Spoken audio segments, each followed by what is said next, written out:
and so is a couple position groups when it comes to the defensive side of the ball. Shane Lee and Christian Harris, two linebackers who we weren't expecting to see start at linebacker for the Crimson Tide this year. Going into all those new faces, Nick Saban's focus this week, he preached mental focus, making sure his guys were dialed in, not taking any opponent for granted. Having those young guys, of course, 18, 19-year-old guys wanting to make sure they are focused and ready to go. The staff certainly looking for a cleaner start than they had last week. And New Mexico State won the toss. They'll defer. Bama will receive 93 degrees at kickoff, 90% humidity as Dylan Brown will kick it deep to Trayvon, to Henry Ruggs and Ryan Robinson. And is fielded by an upback. Alabama will take it at the 25-yard line. Tungavaloa, as you said, Stinch, made history last week in terms of completions. This man has the cheat codes, it seems, in the video games. Up, up, down, down, left, right, BA start. Is that what it takes in Alabama? Because you saw it last week. He might have the cheat codes, and the wide receivers talk about it. They're seeing the defenses the same way. That's a dangerous proposition when you look at the prolific passing numbers that Tua Tagovailoa is capable of putting up. Already a whistle. Today's referee is Ken Williamson. Surefire way. The play clock, yeah. Slow down the offense. Najee Harris standing back there with Tua. 1st and 10 for the Tide from their own 25, playing the Aggies for the first time ever. Fake to Najee, and that's a pass out to Ruggs, who's got plenty of daylight. First play of the game. How many times have you seen this? 75 yards.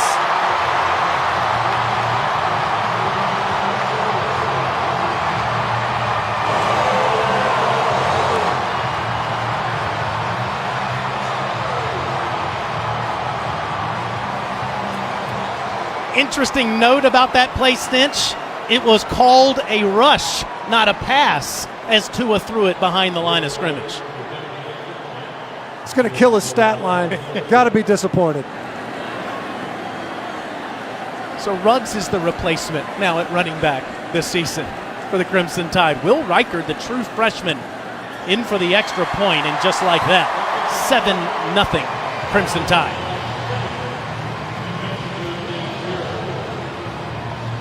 Junior from Montgomery has 17 career touchdowns receiving. Now he's got one rushing. Take a look at these two guys, Devontae Smith and Jerry Jeudy. When we talked to Devontae Smith yesterday about what they're proud of in the wide receiver room, he didn't bring up route running. He didn't bring up their hands. Jerry Jeudy just kind of got in the way right there. He talked about blocking and how much pride they take in the wide receiver room and seeing if they can't get knockdown blocks. He was disappointed with the new blindside rule because he wanted to decleat some guys. You see Jeudy, really more of a position, but look at Devontae Smith downfield. Physical, finishing. That's a point of the attack. That looks like run blocking. So yeah, it was a backward pass, and so technically a run there for Henry Ruggs. Nice blocking out in front. Those wide receivers channeling their inner linemen. And there's a debate up here with the official scorer on whether that was a pass or a run. It was first called a run, but we're going to take a look at this again. I believe the official score now is going to call that a pass. So we'll take one more look at it as Huntley watches the kick go into the end zone. New Mexico State will start at the 25-yard line. You see him, he's standing on the 21-yard line. Yeah, that's a backwards pass. It sure is, because he caught that at the 20, but the official scorer is calling it a catch now, a pass, and that would be the longest reception of Ruggs' career. It seems his first thought was the right one, but he overruled himself, and now it's the longest catch of his career. It's early. He's got time to fix it. Josh Atkins at quarterback for New Mexico State, and he swings one out to Jason Huntley, and Huntley is met for a loss of one on the play as Diggs comes up to make the tackle. This is the unquestioned leader of head coach Doug Martin's team, and he's only a sophomore, and he was voted the team captain. Well, you can see why. You know, the coaches around New Mexico State really pleased with what they have at quarterback. Mentioned Mike Leach, the head coach of Washington State last week, felt Atkins could play in their league for sure. Again, the swing out to Huntley. And Huntley gets to the sideline for a couple to be 3rd and long. Aggies with Adkins and Huntley. Also have a big-time playmaker at wide receiver in O.J. Clark out there at a wideout. Huntley is on the Senior Bowl watch list. He's one of the best kick returners in the country. And you can see already an emphasis to get him the ball, but to get it away from the line of scrimmage. They know that they are forfeiting size and strength up front. Get it to Huntley in space and turn him into a return man. 3rd and 8. Atkins barely has enough time, feeling the pressure from the Crimson Tide. First from Anthony Jennings, and it's a 3 and out for New Mexico State.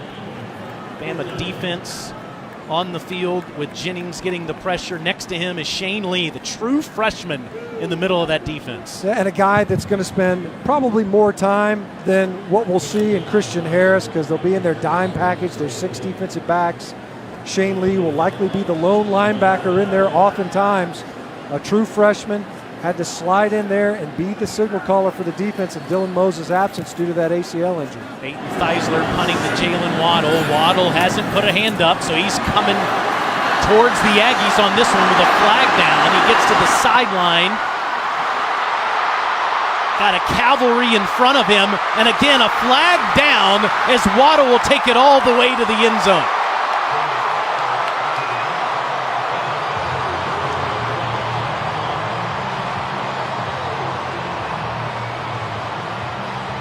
A 77-yard return for Waddle. We had a punt return for a touchdown against the Ragin' Cajuns last year, but this one's coming back. Carrying the return, block in the back, receiving team number 28. 10-yard penalty, first down. It's Josh Jobe, the defensive back, who had a couple of pass interference calls go against him last week. So the Tide will be back on offense. They've only had one play so far. Tua to Ruggs to the distance. Tide already on top.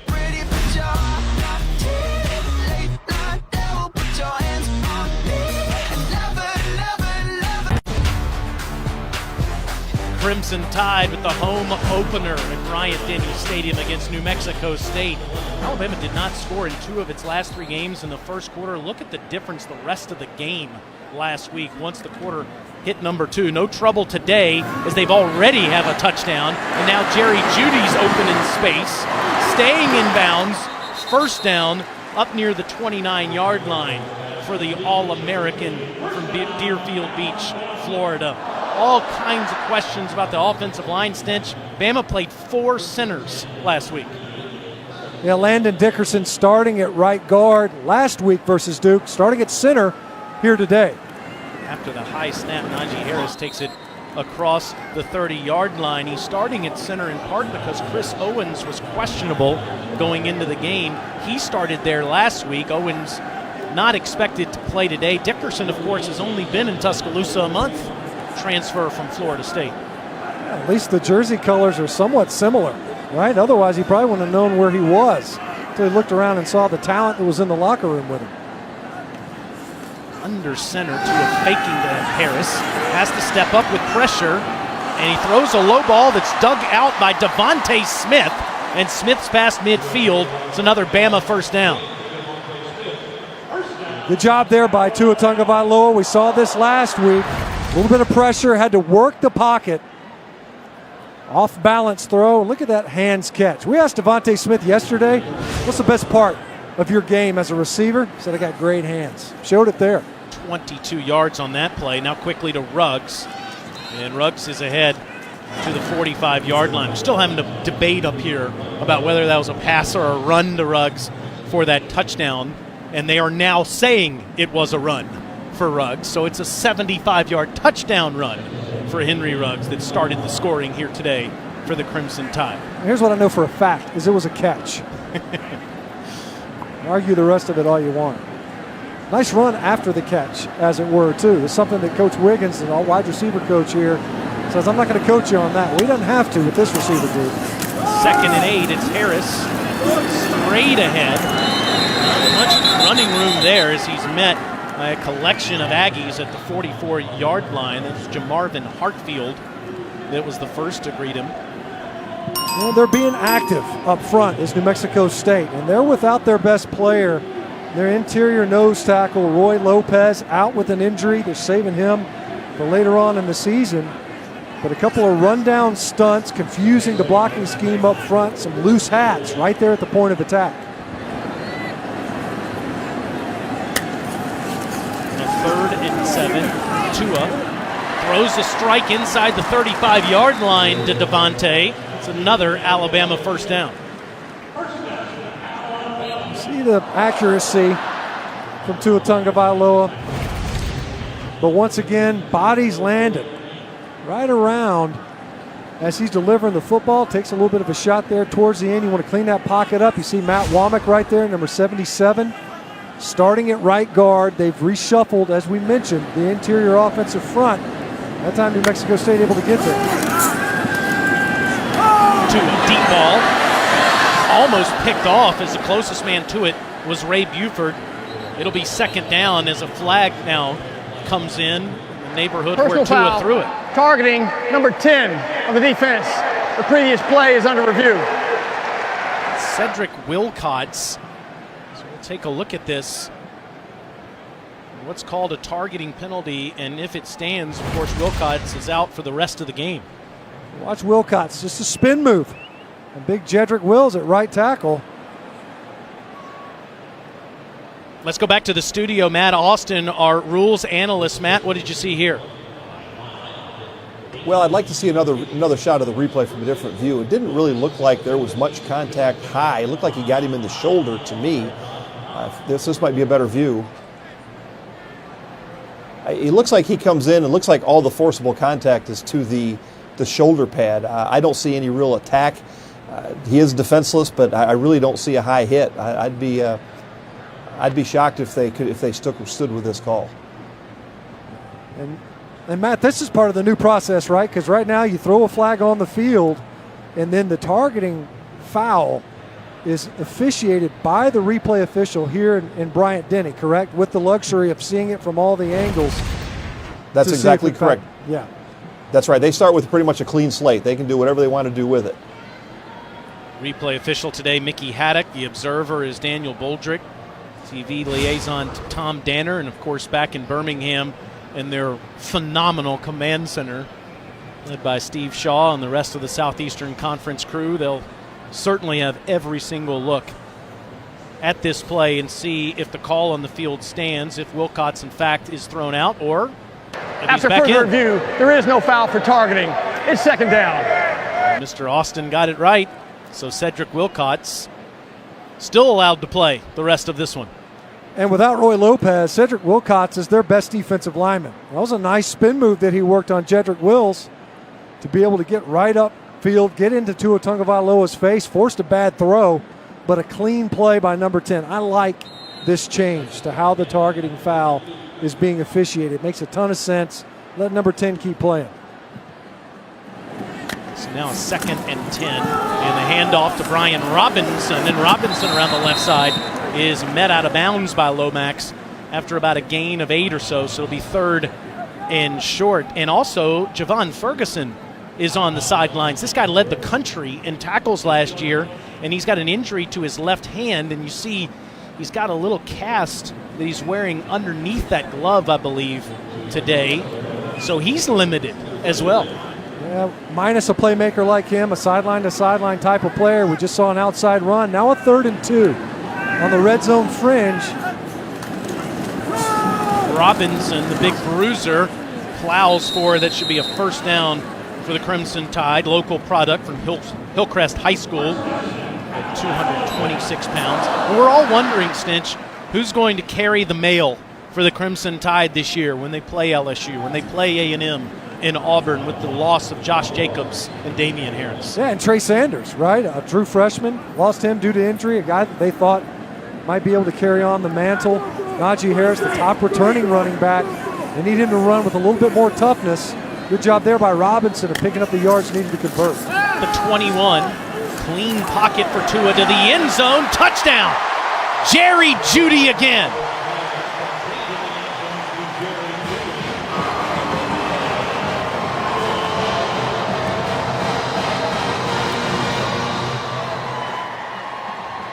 with that throw, Tua goes over 5,000 career passing yards, the 8th Alabama quarterback to hit the milestone, and for Jerry Jeudy, it's his 18th touchdown catch. Pretty efficient, those two guys.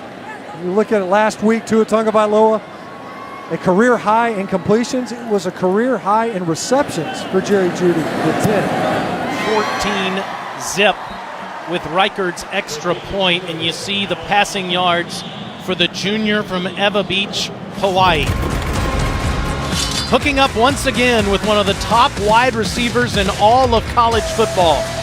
Tua to Jeudy. Touchdown, Alabama.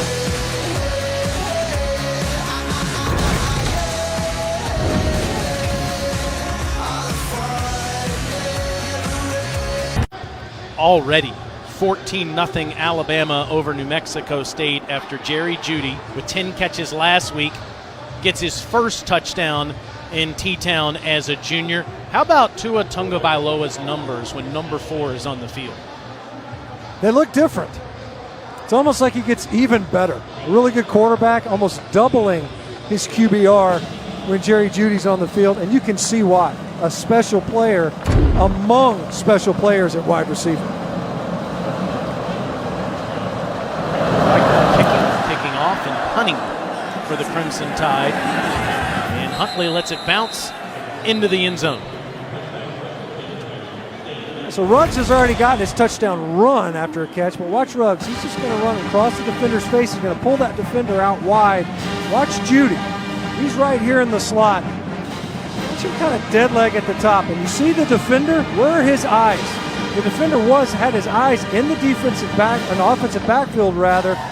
Jeudy kind of slow plays it off the line, then bursts to the corner. Ruggs' route pulls the defender outside away from the potential throw. Easy pitch and catch for a quarterback and his favorite receiver, who are very much in sync. Christian Gibson in at tailback, and he takes the football and moves up near the 29-yard line for a pickup of 4. It's second down. We've been talking about the fresh faces for the Crimson Tide. Shane Lee, number 35, the true freshman in there for the Tide. The freshman from Burtonsville, Maryland.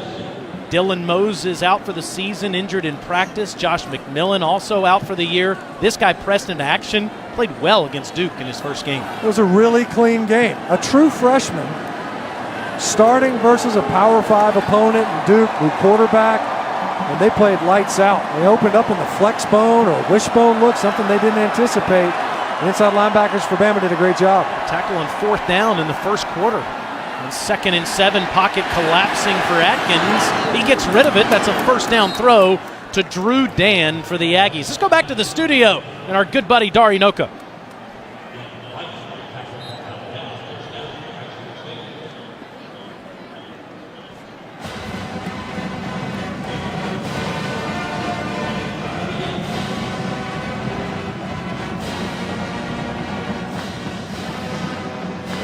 Big one that we'll be paying close attention to throughout the afternoon. How about that Michigan Army game? Going unreal. Multiple overtimes today before the Wolverines survive. Fumble to end it. Otherwise, ooh, man, you talk about the Big Ten taking a hit. Auburn comes away with that one. First down and 10. Gibson is up near the 38-yard line where he's tackled by LeBrian Ray, and DJ Dale also in on that play. Raekwon Davis, as you see, big-time defensive lineman. DJ Dale is a co-defensive lineman of the week. He's also a true freshman. Just another in a long line. You know, last year, coming into the season, it was, golly, how are they going to replace Deron Payne? Well, they had a kid named Quinnen Williams. He was pretty sporty on the defensive side of the ball, went 3rd overall to the New York Jets, and will be ruining Sundays for a lot of offensive linemen and coordinators. And now DJ Dale stepping up, plays great with his hands, with good leverage inside. Comes Bama on the blitz, quick screen to Huntley, and throws the wheel up near the 45-yard line, where it'll be 3rd and short. That's where New Mexico State's going to make their living today, and it makes a ton of sense, right? Get the ball outside to Huntley. He's a guy that can play in space. See if you can't maintain some possessions.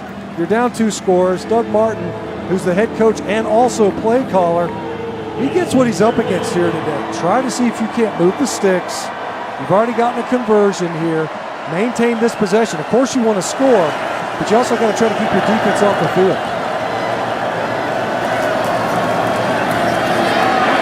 Atkins just has to throw it away, and it's 4th down. Terrell Lewis pressuring Atkins, and Raekwon Davis was back there too. This guy's going to be a menace. Terrell Lewis, eyes on number 24, watch him. Just going to win on an inside rush almost right now. See that quickness? And it ends up really looking like they were trying to run a game. He was so clean up into that gap. He ends up getting upfield. Raekwon Davis was going to work outside, it looked like, in a gap exchange. Davis would have been the contain rusher. Lewis is the inside rusher. 6'5", 250. I give him 6'6", 265. I think they're cheap. This punt, it barely gets off the ground for Theisler. Just plays some keep away from Jalen Waddle. Ends up at 37 yards. Bryant-Denny Stadium. The best winning percentage in all of college football at home, held by the Crimson Tide. Already up 2 touchdowns.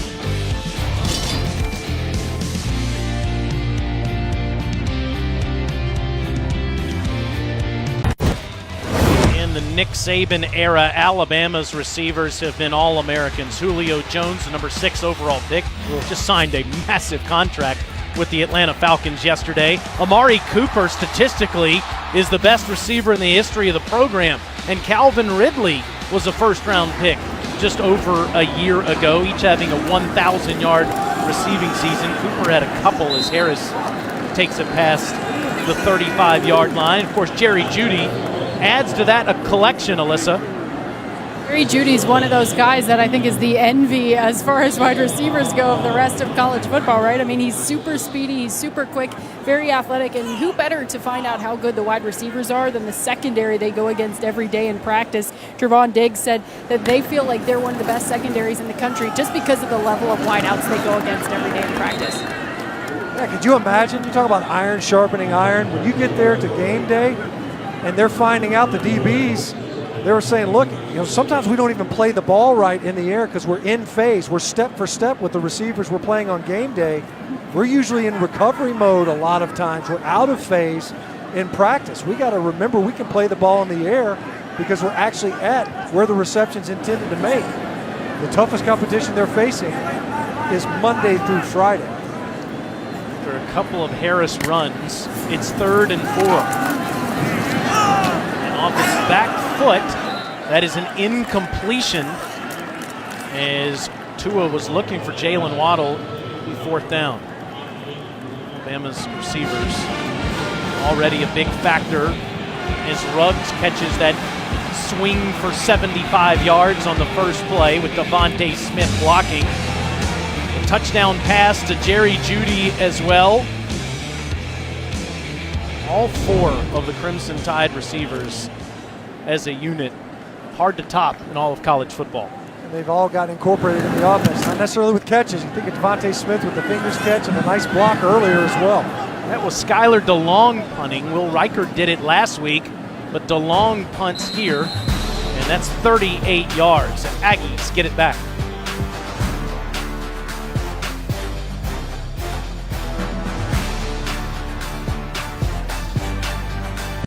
It can seem unreachable at first. The bar too high, shoes too big. You'll take leaps of faith and fall on your face, but you'll get up.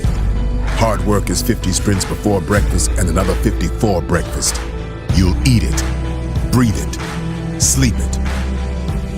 The Goodyear blimp doesn't show up for just anybody, so don't be just anybody. Be blimp-worthy. Goodyear, more driven.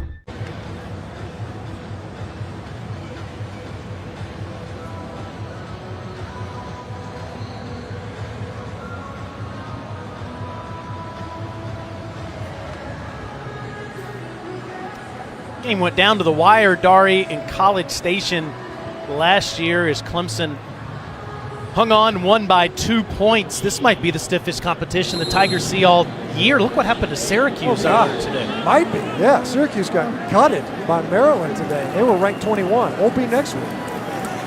Huntley throws underneath, or he makes the catch, or excuse me, O.J. Clark makes the catch there. That's a loss of 1 on the play. It'll be second down. Shane Lee was there to make another tackle as the Tide's already up 14-zip.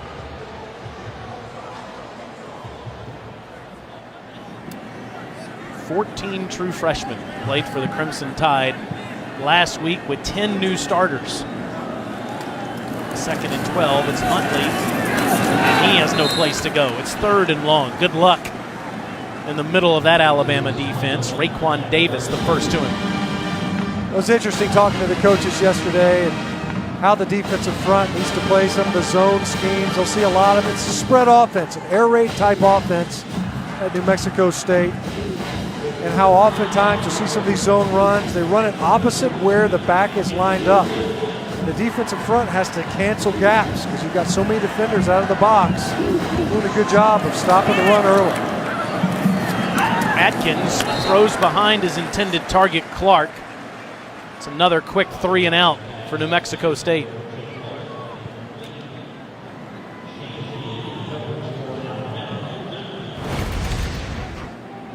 So watch this. Here's Terrell Lewis again right here. They're going to work a little delay game. Watch him kind of pop up, slow play it, and then come inside. Keeps it nice and clean. They're going to run a lot of twists, a lot of stunts. They're good enough to win one-on-one, but you also want to hone some of that, how you work with the adjacent linemen, especially on games and twists. Punt away from Waddle again. Good job by Theisler, and this goes inside the 20-yard line. Marked down near the 16. It's a punt of 55 yards. Coming up tonight, 7:30, it's our Saturday night matchup as Arkansas travels to Oxford, take on the Rebels. Then on SEC Network alternate channel, we have Eastern Michigan versus Kentucky. To find the SEC Network alternate channel, go to secnetwork.com. Razorbacks and Rebels. Remember, the Rebels came way back in that game in Little Rock last year to win. And you may be thinking, Eastern Michigan? Josh Paschal had to block a punt against EMU 2 years ago in order to beat the Eagles by less than 5 in that game. So who knows, maybe a good one there with Eastern Michigan tonight. Everybody in the SEC paying attention after what Georgia State did to Tennessee. Tua, just a bit too long for Judy, second down. Let him just a hair. No, you're right. You see some of these teams, the way they start somewhat slowly.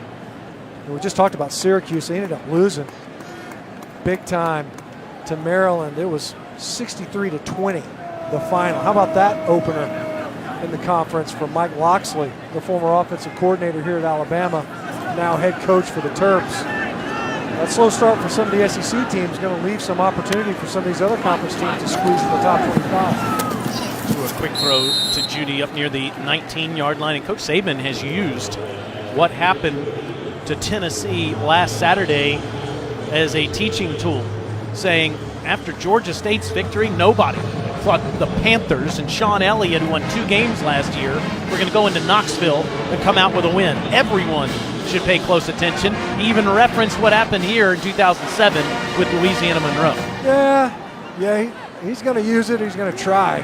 I got to tell you, it's a little bit of different circumstance here at Alabama, I think, than what we're seeing with some of these other programs. 2007 was a long time ago. Oh, it goes through 2 receivers, and it's almost picked off. Judy and Waddle had a hand on that, and so did Shimon Lomax. It's 4th down. Dropped by Lomax. He ended up closing, but that ball just kind of bounces off Judy.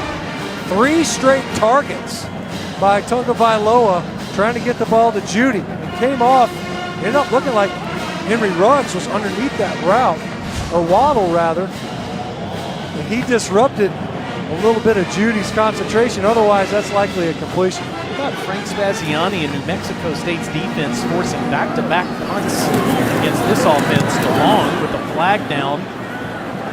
It's a much better kick. It's a fair catch after a 41-yard punt. There's Frank Spaziani, the defensive coordinator for New Mexico State, former head coach at Boston College, has been great friends with Doug Martin for a number of years. In fact, Doug was his offensive coordinator at BC. So, in turn, he came out to Las Cruces to call the defense. Kicking team, 5-yard penalty will be enforced from the succeeding spot, first down. That's a couple of penalties now. We got a block in the back earlier. Job with another penalty on punt team. Punt return, now punt team. Yeah, Spaziani. You know, he was the defensive coordinator at Navy right before Saban got there, and Saban was talking about, I think, did he end up buying Spaziani's house? They did live together, I think, for a little while as Spaz was trying to get out of Annapolis before he went to Charlottesville. It's really neat the connection the two of them share as Atkins is alone in the backfield on a first down. He's trying to run away from DJ Dale and throws it into the sideline. So in 1981, Navy defensive back coach, look at Spaziani in that hair.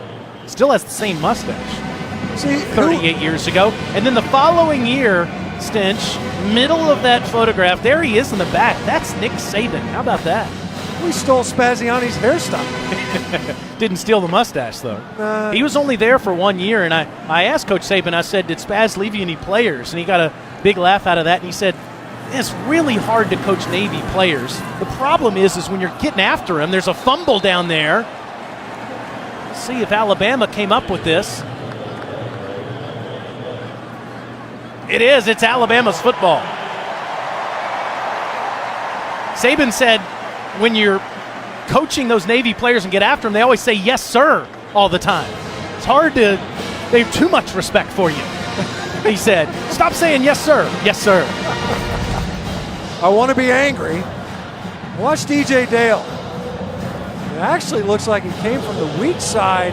Dale had him wrapped up, but it looks like, I think it was Xavier McKinney who came in there and raked it out of there.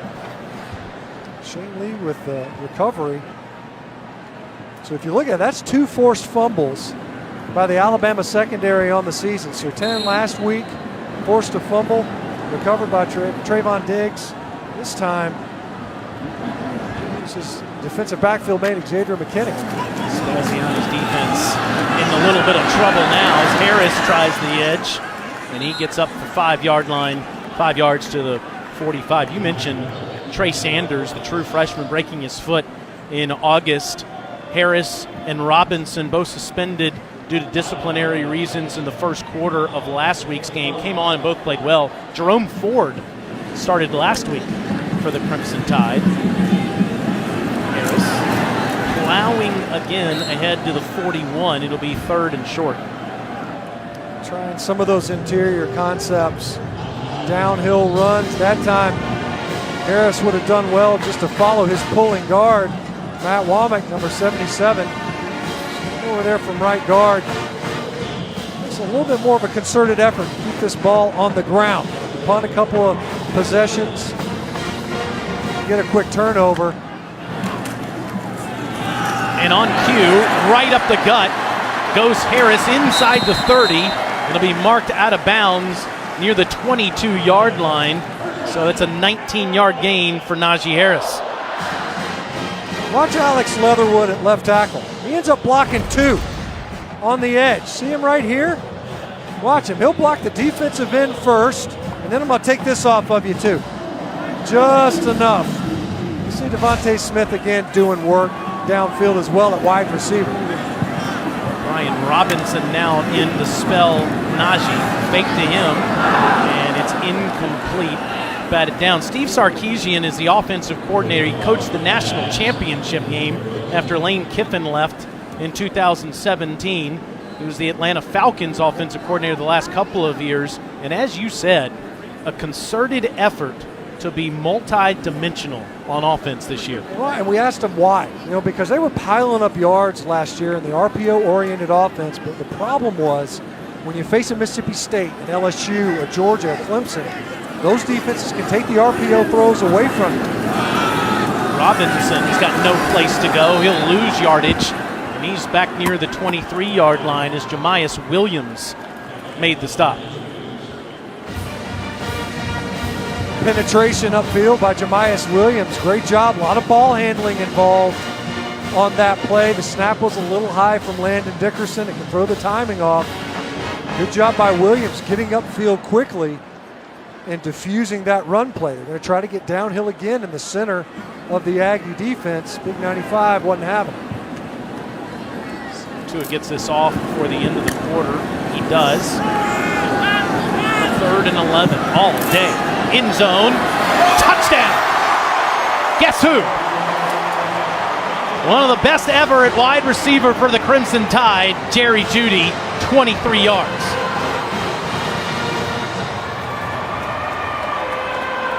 You said it all day. Great protection. You can't stress a secondary. I don't care who Alabama's playing for that long. You got a clean pocket.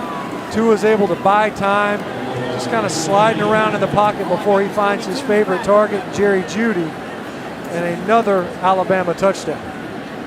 That's a great recovery on a 3rd and 10 plus after a tackle for loss in the backfield. And Reichert makes it 21-0 at the end of the first quarter. Jerry Jeudy with his 19th career touchdown, as he is now tied for 2nd all-time in touchdown receptions, and with it, Tua Tagovailoa throws his 60th career touchdown pass. So here he is again. Watch him work his magic. Jerry Jeudy. And this takes a little bit of time, but breaks right in front of the defender's face. Tua with a little bit late delivery, but great placement. Keeps it away from the defender. Touchdown, Tide.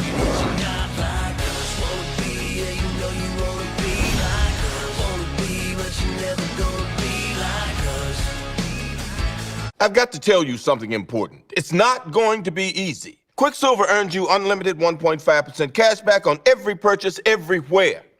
Actually, that's super easy. My bad. Jerry Jeudy moving up the record books in Crimson Tide history now with his 19th touchdown reception, giving the Tide a 21-0 lead. Let's check on some other scores. Go back to the studio in Dari.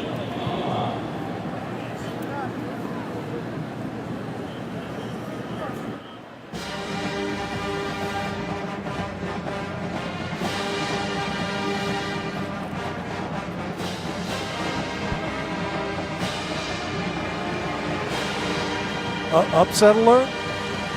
Racers already? No, come on. Plenty of time. That needs to make the bottom crawl on all the ESPN channels. Upset alert in Athens. Too early for that. But I'm sure Kirby Smart is paying close attention. And how about this? Down to the ground goes Atkins as Anthony Jennings comes around the edge for his 7th career sack.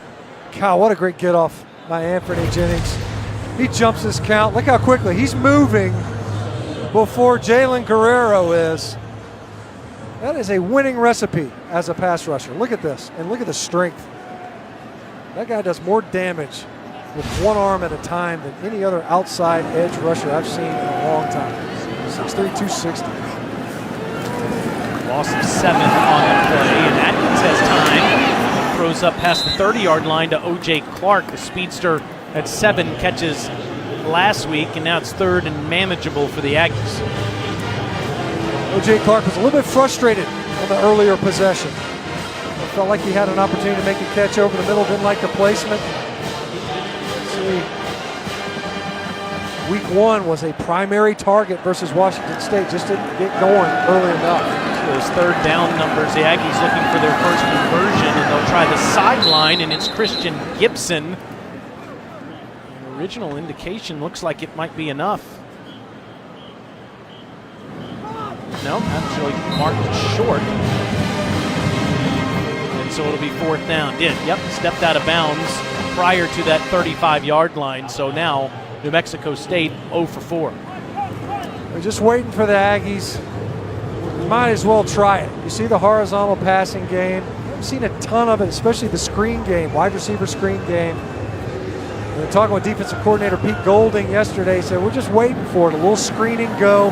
Try to get the secondary leaning downhill. Haven't seen it yet from the Aggies. Will Waddle get a shot? It's going to bounce in front of him, and he's not going to be able to field this one either. So Feisler doing his job, playing keep away from Waddle. It's a punt, 39 yards. Out with the statues. Coach Saban's got his as his Tide's up 3 touchdowns.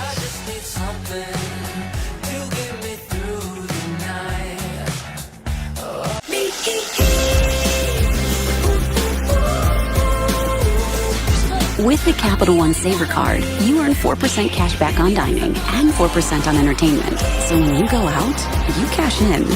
What's in your wallet?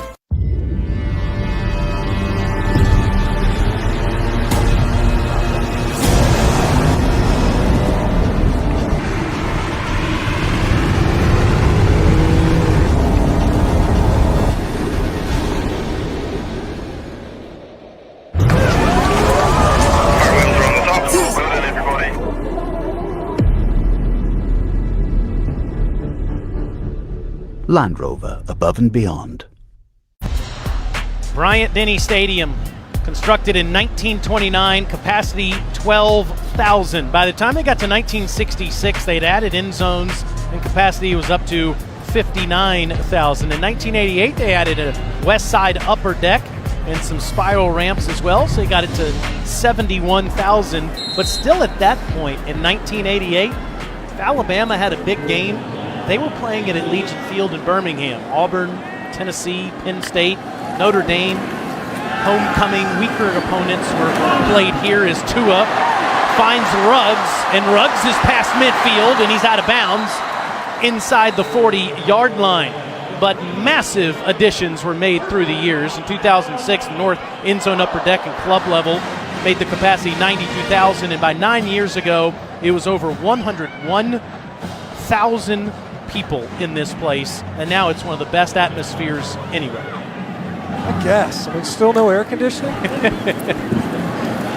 little hot, a little warm today after that big catch from Ruggs. Now Brian Robinson takes it inside the 25-yard line, but boy, do they have an advantage in this place. Look at their winning percentage, the best in college football. Pretty remarkable. You talk about this fan base. They're out here cooking to watch this game. An 831 win percentage here. That's pretty darn impressive. It's not just numbers, right? It's how the fans engage in the game. You know, you hear it. So there it is. First down, everybody chants, Roll Tide, the fan engagement.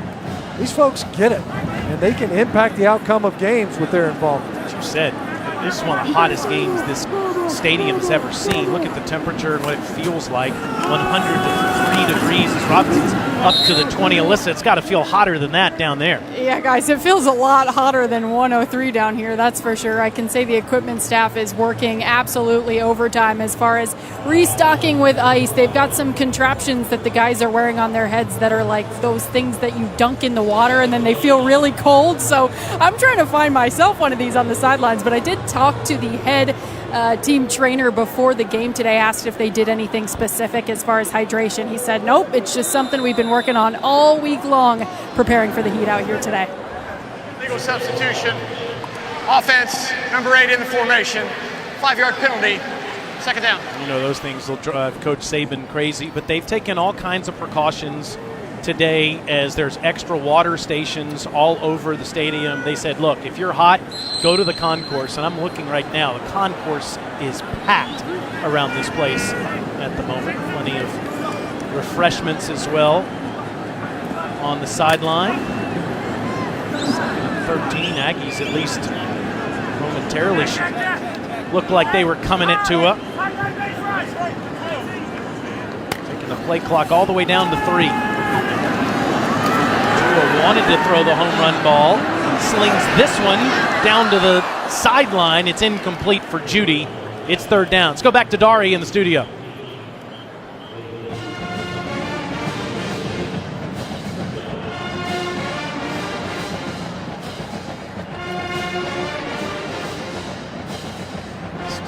There you go. Just a little deep breath there.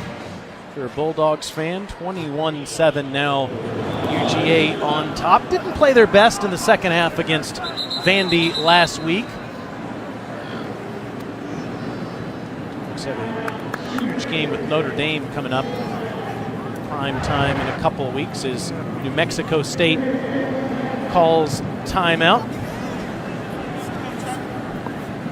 Crimson Tide so far in this one, making quick work with the football today, and already up 21-0 in this football game. Coach Saban said you cannot think about the opponent today. You have to think about your own standards. So far, so great. Yeah, it looks good. And you talk about the wide receiver position and how it's asserted itself. Now you've got a new offensive line up once again. Chris Owens not able to play there. In there at center, Landon Dickerson sliding over from his right guard spot. There have been some hiccups from a protection standpoint. The run game at times has been spotty. But the playmaking ability of the Alabama offensive skill position, it is not abridged at all. It's not even impacted, really.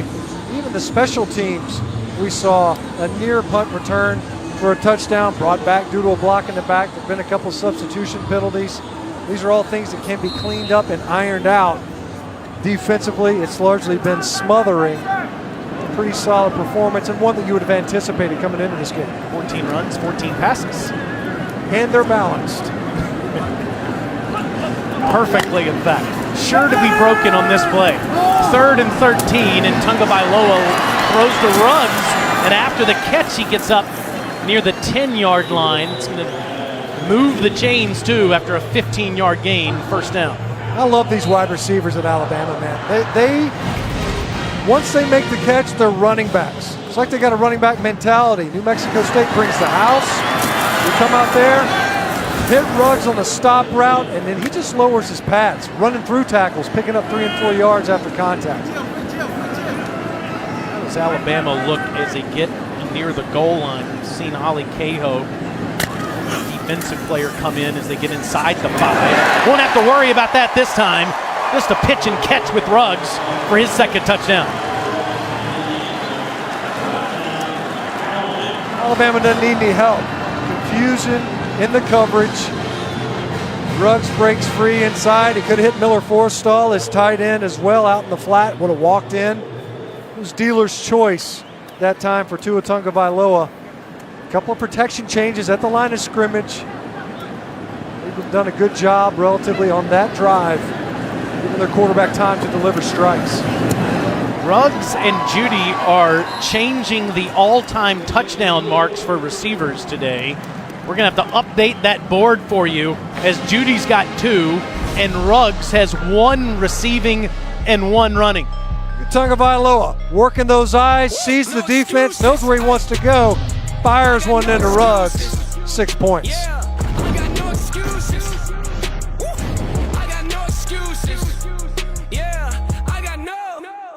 It can seem unreachable at first. The bar too high, shoes too big. You'll take leaps of faith and fall on your face, but you'll get up. Hard work is 50 sprints before breakfast and another 50 for breakfast. You'll eat it, breathe it, sleep it. The Goodyear blimp doesn't show up for just anybody, so don't be just anybody. Be blimp-worthy. Goodyear, more driven. Okay, I have to say something. With the Capital One Venture Card, you earn unlimited double miles on every purchase every day, not just on airline purchases. Holy matrimony! That's a lot of miles. Anyone else? What's in your wallet? Go to get to Amari Cooper's 31 touchdowns, but Jerry Jeudy with 2 today has tied Calvin Ridley for 2nd, and Henry Ruggs is tied for 4th with the Snakes' favorite target, Dennis Homan. Former first-round pick to the Dallas Cowboys. Dennis Homan played in the Super Bowl 5. That's good company for Jeudy and Ruggs. I had no idea. Credit to Homan, too, for all his touchdown catch, because the other guys have all played in the last 5 years. That's right. We were changing the game back then here at Bama. Dari remembers those days. Let's go back to the studio for an update.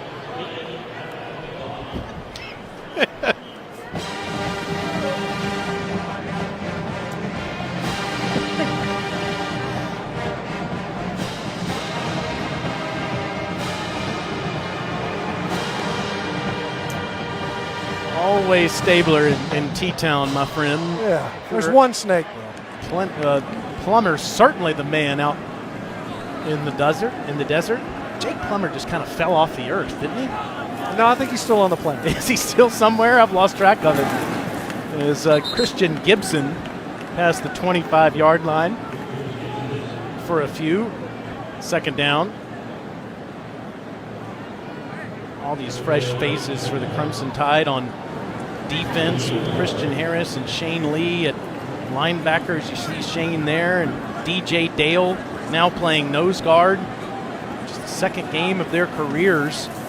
Some of them pressed into action due to injury and dismissal as Huntley is ridden out of bounds by Lee just past the 30-yard line. Just over a week ago, they thought Dylan Moses would be the anchor of this defense.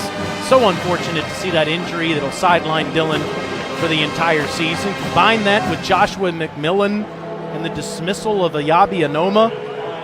Alabama's a little thin with depth in the middle. Yeah, McMillan goes down at inside linebacker, a senior.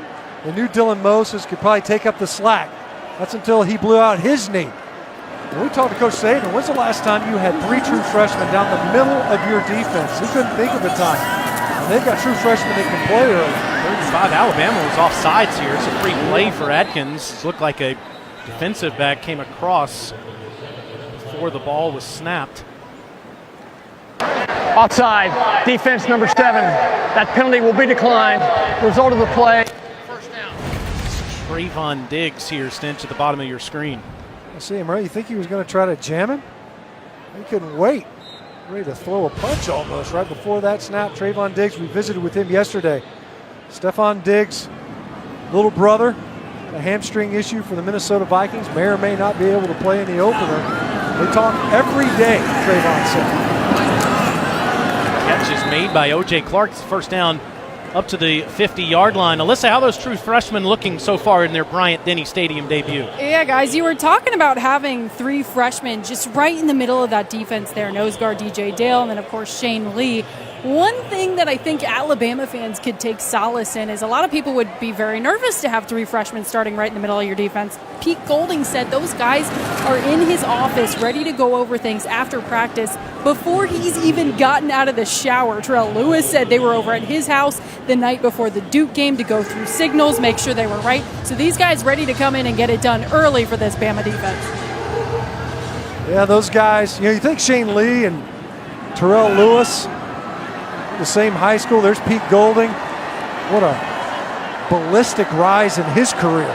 2 years ago, coordinating the defense at UT San Antonio. Underneath throw, in stride, catch made just near the 35-yard line by Tevis Abraham, and that's another first down for the Aggies. Sophomore from Baton Rouge, Louisiana, with that catch, and the connection that Golding is making with these young guys has been impressive. We haven't seen a lot of Christian Harris today because Alabama's almost exclusively been in a dime package, just one linebacker on the field. It's a tackle made there by Terrell Lewis, who's almost always on your screen. Wins inside again. Watch him stem right now. You got an inside run. You got to deny that inside move, and Terrell Lewis, he's got a full bag of tricks. That 24 is sneaky. It makes it look like he's smaller than he is. That is a big man.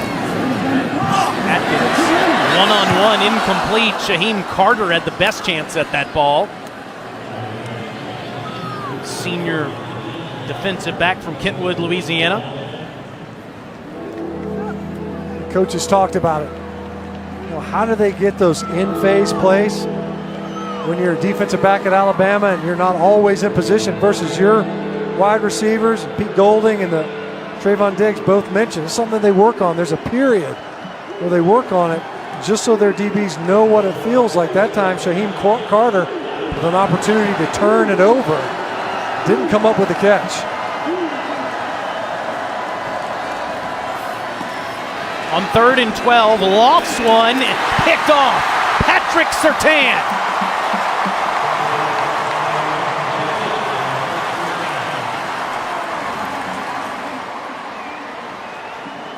Just like his father, one of the more heralded defensive backs coming out of high school, lived up to the billing last year and is off to a hot start in 2019.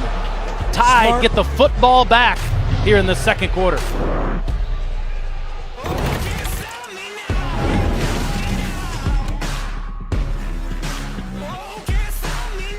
Objective hit the targets. Level Level 1, one player.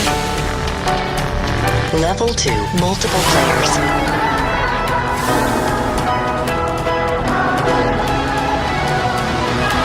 Level 3, freestyle.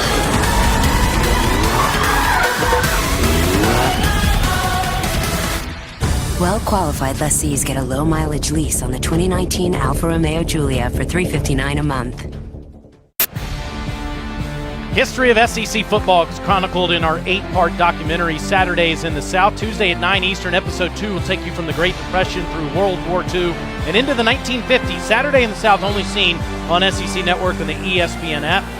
National champions in 1930, Wallace Wade, 34 and 41. Frank Thomas, 34 team had Don Hudson, that man that's got a statue outside, Paul William Bear Bryant.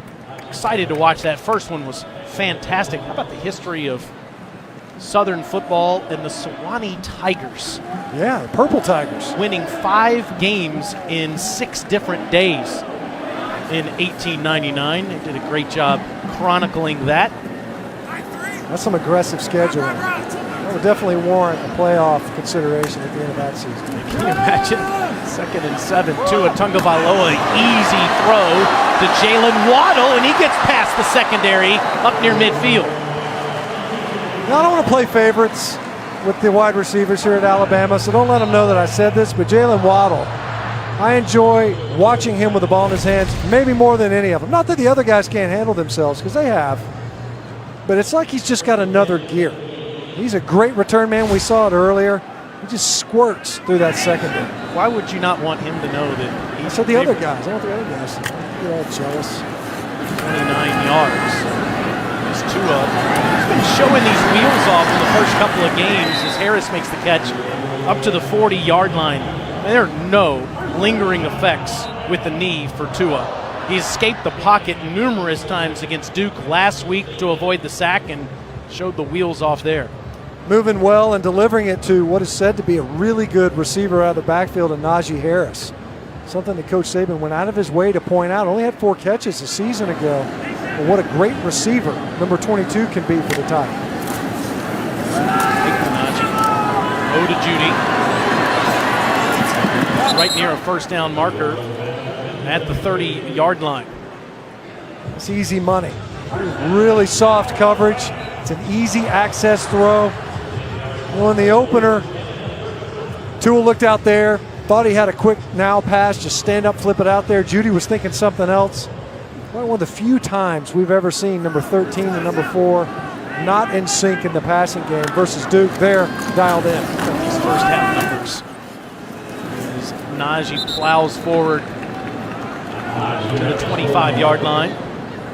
It's the kind of run they want to see out of 22. Just lower your pads. Run downhill. Don't try to bounce everything to the outside. Everything doesn't have to be a home run ball.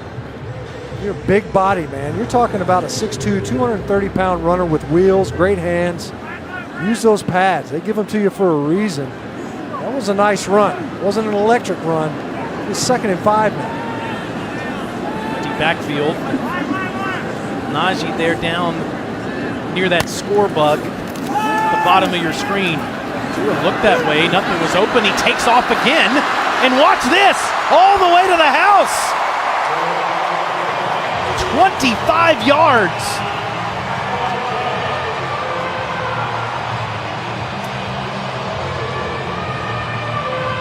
Tua probably has Henry Ruggs for a touchdown, but the pocket wasn't that clean.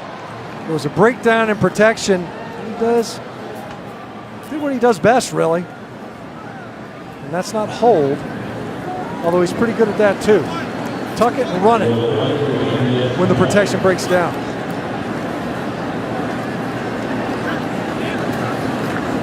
Reichard makes it 35-0.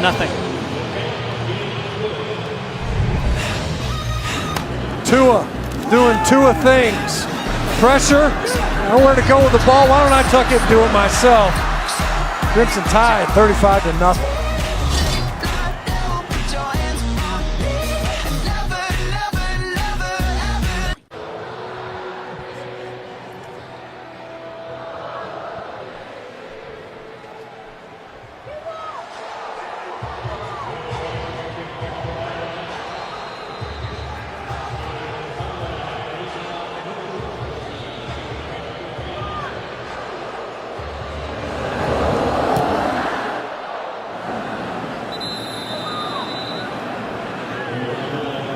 CD working out of the same closet, I see. Yeah, see that? I didn't know. I mean, they both worked out a lot.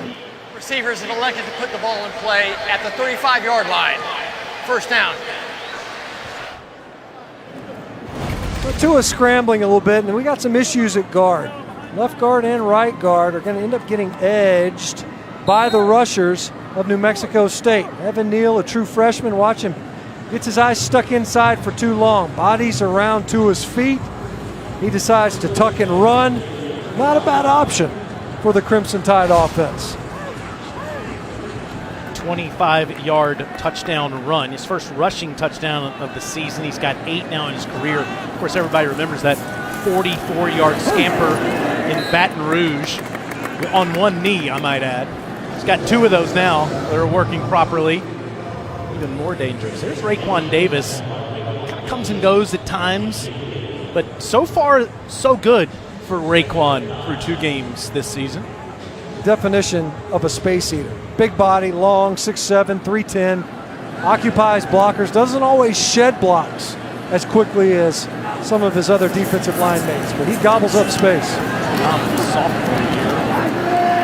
He about made the tackle to make that McKinney about made the tackle twice there to be 3rd down. Coming up at halftime, you can watch the live performance of the $1 Million Band on SEC Network Plus. Start streaming now on the ESPN app. Those guys some fans. Man, you think those feathers help the heat escape their bodies faster or something? Like it conducts the heat upward? I know heat rises. I have no idea what feathers do to the heat as it rises. It's probably not even real feathers. On a 3rd and 8. Adkins. Pocket collapses and so does he. That's LeBrian Ray with the sack. It's 4th down. Just nowhere to go with the football. You can only imagine throwing into a secondary, and this is a really good one. Where are you going? Where are you going to go with this ball right here if you're Josh Adkins? There's nowhere to go with this football. You look downfield, it's just a matter of time. Your protection's not going to hold up long anyway. And LeBrian Ray taking advantage of the coverage downfield, pad his stats for this contest. Feisler. This is fielded by Waddle, who is standing about 15 yards closer this time. Desperately wanted a shot. Now he's going to go to the other sideline. Now watch out. He's got a cavalry in front of him. And he'll run out of bounds just outside the 30-yard lines. He ran, 60, 70 yards to pick up about 20. Yeah, I mean, the width of the field's what? Just north of 50 yards. Nobody went close to 100 yards right there. Watch where he catches this, right? So he's on the numbers. So he's going to run all the way to the other numbers. So, I'm going to give him 50 yards right there. Spin. Let's run another 50 yards at least. That's 100 yards. That's a gasser. He ran a gasser. Doesn't look like he's out of gas, though. Yeah, he doesn't even have oxygen on over there. That was like a warm-up.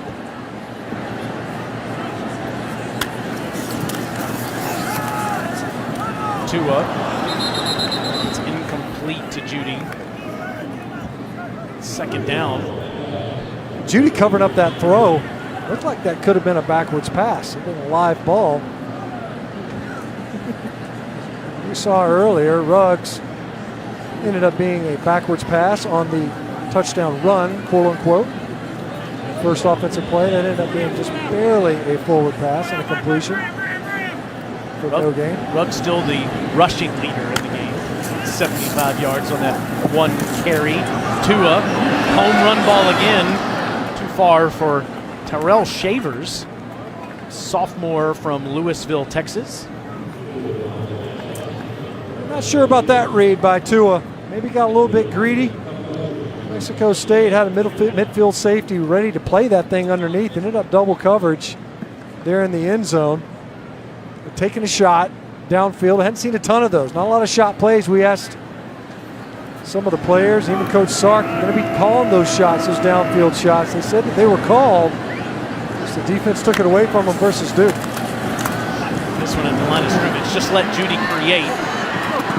And he gets upended at the 30-yard line by Ray Buford. Nice open field tackle. It's 4th down. What was it? When we talk about these receivers turning into running backs, Ray Buford, great job coming up, making a tackle versus a receiver that is incredibly difficult to get on the ground.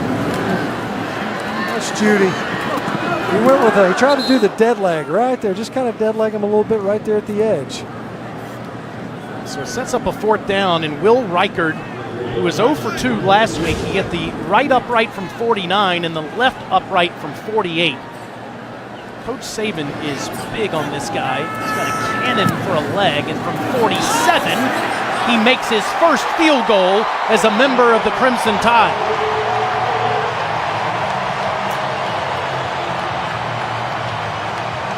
He was just sighting in his scope last week. You hit the left one, you hit the right one, okay. I got it good and dialed in. Maybe I overcorrected. He drills this one. This is you at the driving range, isn't it, buddy? It is. I just don't know where it's going to end up. I don't know why you use your foot in golf. It's so strange. Coach Saban was the first guy to pat him on the butt last week when he came off the field. He said, I just love how much distance this guy is getting on his kicks. He hit both uprights. It's not the worst thing in the world. If you're way off, it's one thing. Alabama's obviously struggled in the kicking game for years, but they think they have found their answer with this true freshman from Hoover, Alabama, who's also kicking, and he punted last week too. Skylar DeLong is doing that today. They're asking him to do a plethora of things in his first year in college.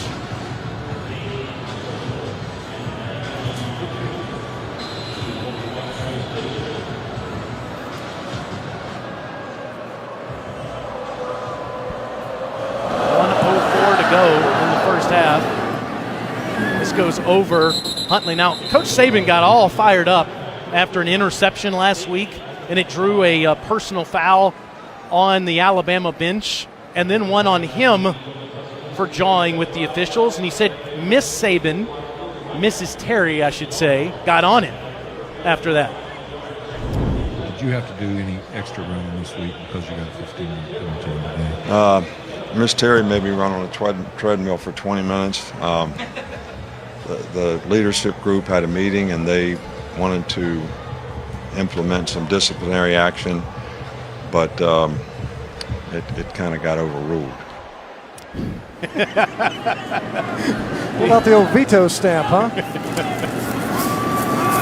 First and 10 run goes to Gibson for a couple. You know, I like what he said, though, after the game. He was upset because he said, let the kids celebrate a little bit. They weren't jawing at Duke. They were celebrating with each other. But he did say he got a little too worked up, and he says it's the first time in a long time that he's drawn a personal foul. I just like that. So he overrules the leadership group, but didn't even try to overrule Miss Terry, no, right? Get on the treadmill. Smart Yes, move. ma'am. It's a veteran move right there. 20 minutes is a long time. I wonder how far he went 20 minutes on the treadmill. I'm going to say 7 miles an hour, maybe the average speed, somewhere in there. On that new hip. Yeah, that's right. So Wilson's going to talk to him in just a second. I thought that might be the last play of the first half, but the clock has stopped momentarily, and now we'll wind it back up. Crimson Tide scoring at will in the first half on the first play. As Henry Ruggs went 75 yards, and that guy, Jerry Jeudy, already with 2 touchdowns. As the Tide is rolling here in T-Town in the home opener. Tua Tagovailoa with 222 yards passing and 3 touchdowns in that first half. Finished up with Will Reichard's first ever field goal from 47 yards out.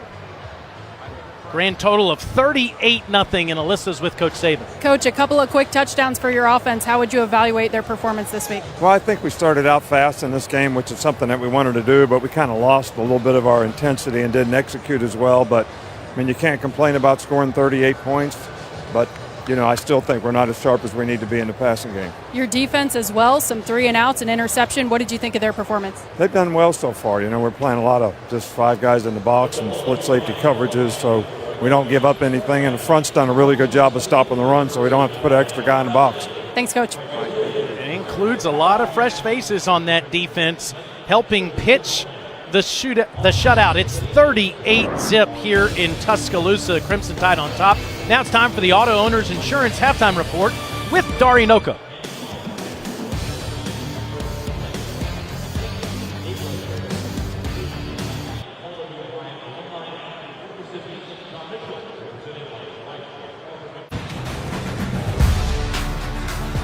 The Tide is rolling in its home opener in Bryant-Denny Stadium, 38-0 over the New Mexico State Aggies here on SEC Network. Let's take a look at our Star Watch for today, brought to you by State Farm.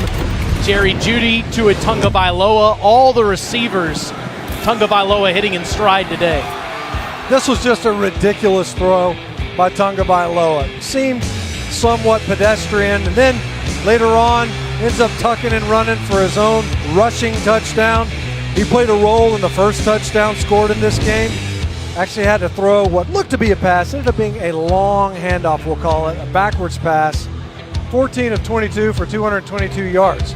That's pretty sporty, and spread the football around. Ruggs getting in there, Jeudy getting in the end zone a couple of times, and Tagovailoa also contributing on the ground. What more do you need out of the quarterback position and the wide receiver spot? They're blocking like crazy. They're running the football. They're completing passes downfield. Maybe Tua will snap it to himself. I don't know what else he's going to have to do in the second half. What about that new offensive line and some fresh faces on defense for the Crimson Tide today? Yeah, they've looked great, and especially when you talk about controlling the box up front. You've got new faces, a true freshman, and an interior defensive tackle spot, and of course Shane Lee playing that MAC linebacker position in a lot of the dime packages, doing a great job of shutting down what run offense the Aggies have been able to get going. It's been an impressive half of play. Mexico State gets the football first. We saw Tua's numbers in the first half with those 3 touchdown passes and 1 rushing. Might see some Mac Jones, you would think, in the second half, and who knows, maybe even Talia Tagovailoa came in the fourth quarter. Doug Martin's New Mexico State Aggies down 38-0 at the half and trying for the first touchdown here in the third quarter. Atkins 11 of 17 passing for 60 yards. Did throw the interception to Patrick Surtain in that first half. Handoff goes to Huntley, and he's ahead for a couple. Let's go down to Alyssa. Yeah, guys, I caught up with head coach Doug Martin coming out of halftime, and he said he told his offense, hey, we got to cut down on the turnovers. He wasn't happy with the turnovers in the first half. He told his defense, hey, we need to force some turnovers. Not unhappy with how his guys are playing, but saying if they want to have a chance, the defense has really got to get in there. It's in his 7th season. Went to a bowl game in 2017. First time New Mexico State had played in one in 57 years. They won, too, beat Utah State the Arizona Bowl 2 years ago. But being an independent program is so difficult as you have to travel all over the country and play some of the best teams. Huntley staying on his feet, still not tackled, past the 35-yard line. Speaking of that travel stench, they're all over the grid. Get that trip to Wazoo, then to Alabama. Going to play Liberty twice, by the way. They have a home and home with Liberty this year. I wonder if that'll involve a dental chair. First and 10. And that is incomplete. Now, they're funding their entire athletic department by playing games like this against Crimson Tide and then playing Ole Miss later this year, as they've played a couple of SEC schools on almost an annual basis. Didn't play one last year, but have 2 this year and have 1 on the schedule. As you see, each of the next 3 seasons. They'll be back here in Tuscaloosa in 2021. Yeah, payday games. And as you mentioned, you look at it concentrated, across most of the southeastern portion of the United States. We're talking with Doug Martin. He was saying, we need to play games. Dangerous, especially when you've got a defender like Shaheem Carter bearing down on you. But we mentioned not being part of the conference. They don't have to share with other members of the conference, quote unquote, but they do have to share the funding across the athletic department. And they would love if they could retain the revenues that they obtain from one of these quote unquote payday games just for that football program. Haven't been able to accomplish that just yet. We saw it on the screen, the first ever meeting. It's kind of remarkable that New Mexico State, then New Mexico A&M, started in 1894. Alabama started playing football in 1892. Yet the teams have never met until today. 3rd and 13. Good throw, but catch is not made by Tony Nicholson as Surtain might have got a hand in there. Yeah, well defended by Surtain. You're right. You would have thought by now that these two programs would have met, especially given the circumstances that we just described financially. Not on the slate coming up either. When you look at spreading it around the SEC, just taking a tour. 4th down, Peyton Feisler will punt. Now Alabama has made an adjustment with Feisler's short punts with Waddle as the up return man and Trayvon Diggs back deep. This is Diggs waiting for a fair catch, but somebody got in his way and a flag is thrown. So while this is marked down near the 12-yard line, it's going to be a flag after what was a 55-yard punt.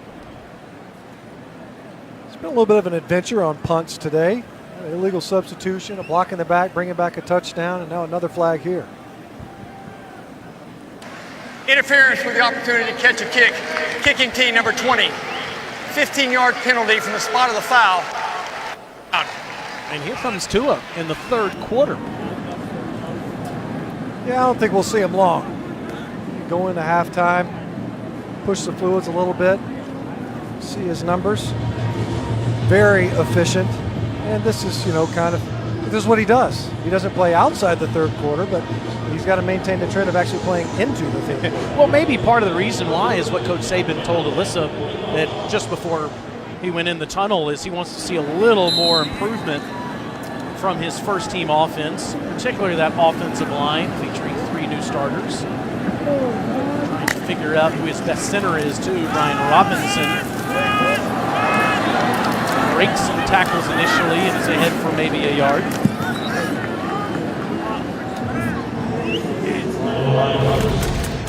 New Mexico State with a rundown stunt. So they just got an end and a tackle exchanging. Slowed things down at the point of attack. Clearly trying to run to the right side of the offensive front. Robinson gets stacked up, tries to redirect. Only picked up a couple of yards. Robinson just past the 50-yard line. How would you assess the offensive line play so far today? Yeah, it's been up and down. I'm not sure that we're seeing what this offensive line is going to ultimately look like. I think we won't see that really until the Ole Miss contest when Deontay Brown comes back. We'll assume, I think, what I would guess, that right guard position. We'll have to watch and see how Landon Dickerson does, who, as you mentioned, didn't get to Tuscaloosa until August, a grad transfer from FSU. As he found a home at center. And then Evan Neal, who was a highly touted 5-star tackle, who's gotten both starts at left guard. Maybe that's what we end up seeing at Ole Miss. But I don't think we've got the personnel available on the offensive line just yet. Devontae Smith short of the first down, as you see there, about half a yard. Tide offense staying on the field. Tua under center is just going to plow forward. An easy first down for the Crimson Tide. Following those man-eaters. Last week, and Coach Saban mentioned this, they had a 2nd and 1 right before the end of the first half. And the back just doesn't see the hole. It wasn't even a hole. Didn't even ride the wave. It was a surge. And then they had a 3rd and 1, and they had bad blocking on the backside, and they get blown up. They ended up having to punt it away and gave up a field goal. You want to see those situational blocking, the rundowns, You want those reps. So you saw it there. You get a quick snap on a quarterback sneak. Smart, makes sense. Maybe hold your breath a little bit because it's your QB running into traffic. That was a great surge. But again, these guys up front, we're not seeing, I think, what we'll ultimately get from the Alabama offensive front. The only thing that they're forfeiting is game reps together. Until Deontay Brown gets back, if in fact he comes back at right guard, that chemistry is hard to develop just in practice.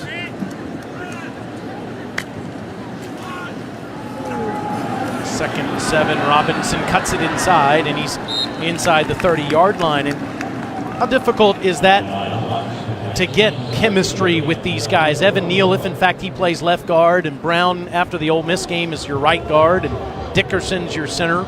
Takes a few weeks. It does, and you have to have a good feel for how the guy next to you is going to play. And when you've got new faces in new places, that's hard to get established. It's a first down run for Robinson with Mac Jones warming that right arm up on the bench. Yeah, it makes sense. Get him in there eventually. But, like right now, Jedrick Wills, only guy who's playing in the same position he was a season ago. Otherwise, nobody's played next to each other. And right now you can see Alabama kind of getting the run game going, 195 yards. Now let's remember, 75 of that was to Henry Ruggs on what was a backwards pass. Over 20 for 2 on the touchdown run. And it's Robinson. It'll be first and goal, Bama. Inside the 10 at the 8. Good patience by Brian Robinson. Good job by the front, covering up and getting some movement. But you got Alex Leatherwood at left tackle, playing next to a true freshman. They've never done that before. And the true freshman's playing next to a grad transfer in Landon Dickerson, who's playing next to Matt Womack, who's usually in there as an extra tight end and spent time at right tackle. Najee Harris back in after Robinson has gone the whole way on this drive.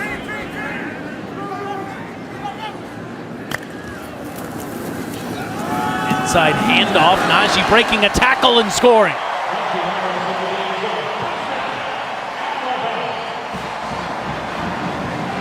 Simple inside read, pay dirt. Harris turning on the Jets. And he had to outrun some penetration. Watch this on the backside. This is going to try to be a cutoff block by Evan Neal. He doesn't get his hat across. So you see that? Makes Najee Harris. He has to bubble his run just a little bit.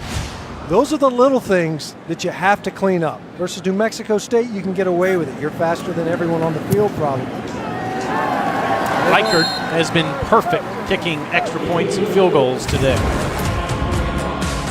And it's Najee Harris escaping the tackler in the backfield. It's 45-0.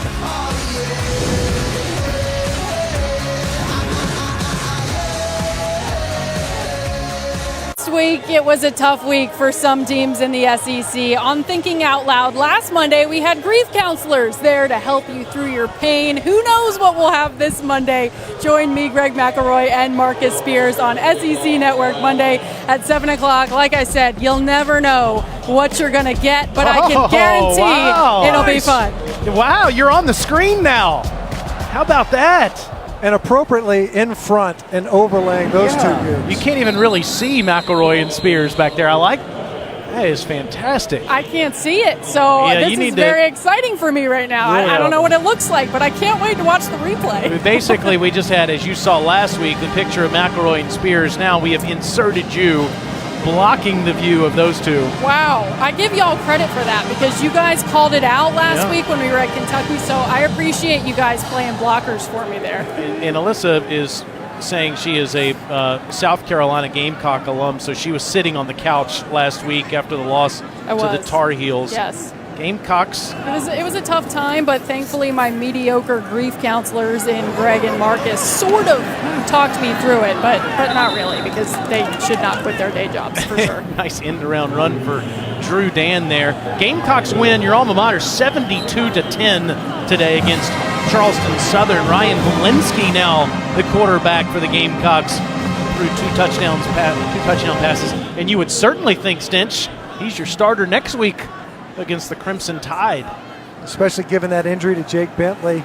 And Liz Frank fracture in his foot. Those things are nasty, take a while. And Helinski acquitting himself well in his first start. An amazing story in and around him, not only as a player, but his family. As you see the type of day that he had, 24-30, that's really efficient. Look at the numbers that he put up, and was a highly regarded recruit as a pocket passer.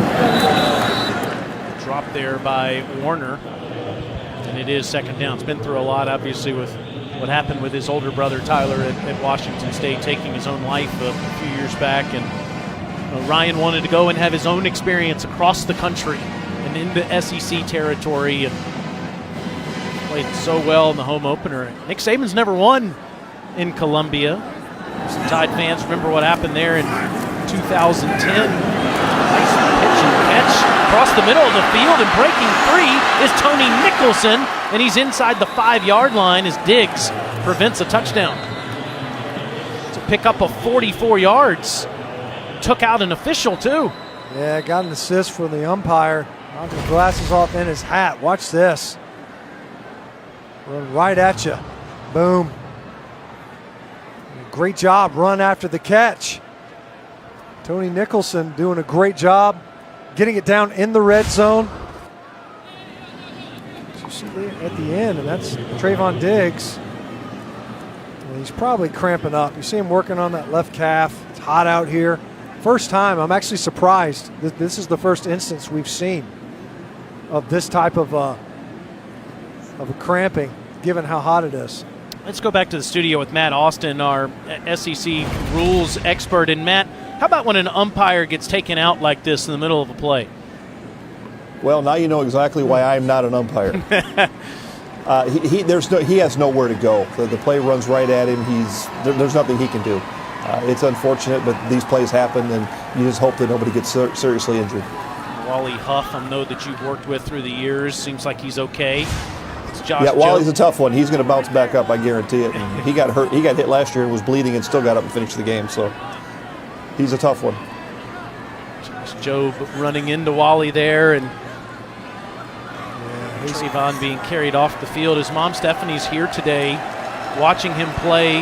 They're hoping that Stefan can play for the Vikings tomorrow with that hamstring injury. You're going to watch it together. All right, now Crimson Tide defense try to protect their own goal line.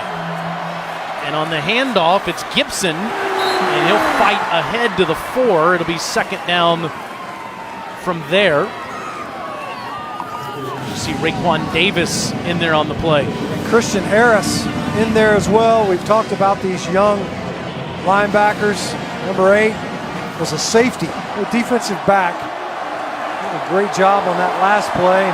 There's Shane Lee right here in the middle. See him redirecting. Quarterback keeper right at Lee and Harris, and they say, no, sir. It'll be 3rd and goal. You just said it. Harris was a defensive back. I mean, look at this guy. He was 6'2", 240 from Baton Rouge, and he's playing defensive back in high school. You think you'd want to catch it over the middle with him playing safety? I would not. Return kicks, played a little receiver. What an athlete. Pressed into service, though, as we've mentioned, due to those injuries. Josh McMillan, a senior, Dylan Moses out. Shane Lee and Christian Harris taking up the slack. In an empty backfield, Atkins surveys the whole field, throws it out to Huntley, makes a man miss, and into the end zone he goes. Touchdown, Aggies. You see Tony Nicholson there congratulating Jason Huntley. It was his effort. Did a great job. We saw an umpire going down to set up this red zone possession. And let's see if Huntley gets in. Looks to me, it's hard. You're a little bit obscured there. It looked to me like the ball would have broken the front edge of the goal line before his knee touched down. Rule the score on the field. Penetrates any part of that goal line, it's a touchdown. It's been confirmed, and Dylan Brown's extra point is good. And the Aggies are on the board with 5:59 to go in the 3rd quarter. Well, we talked about Jason Huntley at the top. One of the best return men in the country. Get the ball to him in space. And he's finally able to get the Aggies on the board. But the Tide are up 45-7.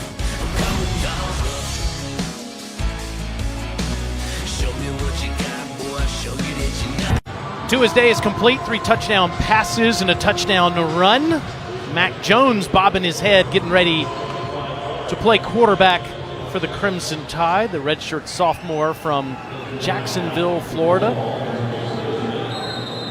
As Alabama has a big 45-7 lead over the Aggies. Tua has not played the fourth quarter in the regular season since November the 16th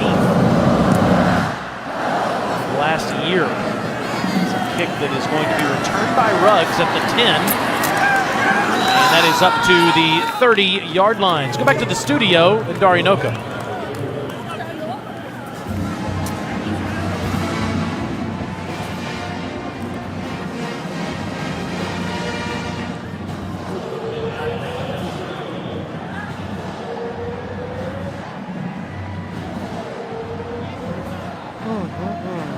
Yeah, well, so what a difference a year makes, right? You think A&M comes in there and give Kellen Mond 430 passing yards a season ago as you see Mac Jones for the first time here today for Alabama. Mac throwing behind Jerry Jeudy. It's incomplete. Just to clarify here, Tua Tagovailoa has not played in the fourth quarter in 11 of his 16 fourth quarter starts. So most of the time you don't see Tua because the Crimson Tide has such a big lead. And you know, something that offensive coordinator Steve Sarkisian kind of alluded to, where he said, I liked in some ways that there was adversity versus Duke in that first quarter, scoreless first quarter. We want to see him be able to overcome that adversity. We were able to do that. 2nd and 10. Hits this one in stride to Waddle. And it's a first down into New Mexico State territory. Alyssa, tell us a little more about this fiery sophomore at quarterback. Yeah, guys, I actually got to watch Mac Jones play a lot of high school football in Jacksonville. I worked there for several years. He went to the Bowls school and he led them to a couple of state championships. He was one of those players in the Jacksonville area that you just knew if he was taking the field for Bowls that Friday night, they were going to do something big. He was always lighting up the scoreboard. He was a really fun player to watch, and when he committed to Alabama, everyone in the area extremely excited to see what he would be able to do for the Crimson Tide. Now sitting behind, of course, Tua Tagovailoa. Straight ahead, gets up near the 40-yard line, and Coach Saban said he's got an incredible understanding of the offense and has been impressed by his talent. You got the impression that Mac will have a real shot next year to be the starting quarterback. Well, he's certainly been around enough, and you've got to have some level of consistency. Now, I would like to think that the coaching staff won't turn over quite as much as it has in previous years, certainly the previous 2 seasons. At the coordinator spot, you want that consistency at quarterback. Avoiding the sack there, Xander Yarborough was in the backfield, almost got Jones before he got rid of the football. When you consider the wealth of talent that's around Mac Jones, and we've talked about some of the new faces, some young guys contributing. Look at that, he's got to work on that visor, man. Spray some Windex on that sucker. You're going to be able to see where you're throwing it.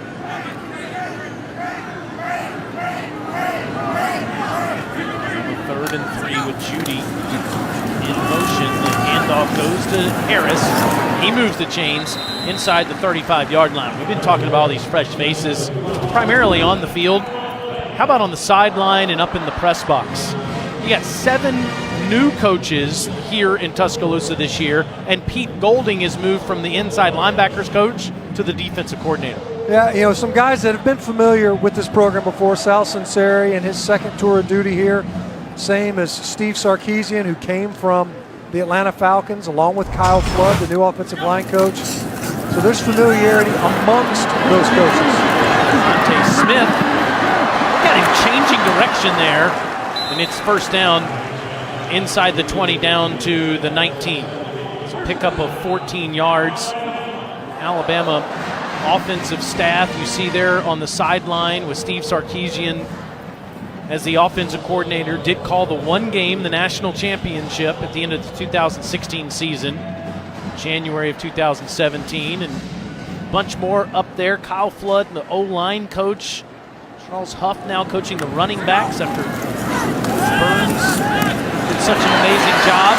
And the wide receiver coach has got to be smiling as Holman Wiggins watches Jerry Jeudy plow in for another touchdown.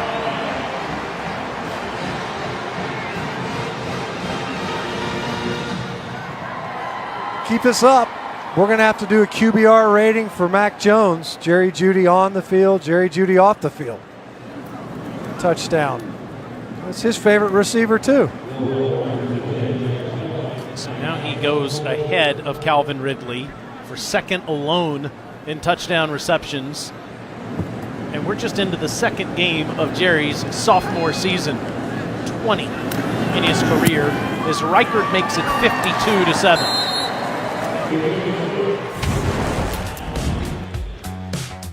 Mac Jones, RPO action, stabs one in there to Jerry Jeudy, dances around a little bit just to make it interesting, and he's in the end zone again. 52 for the Tide.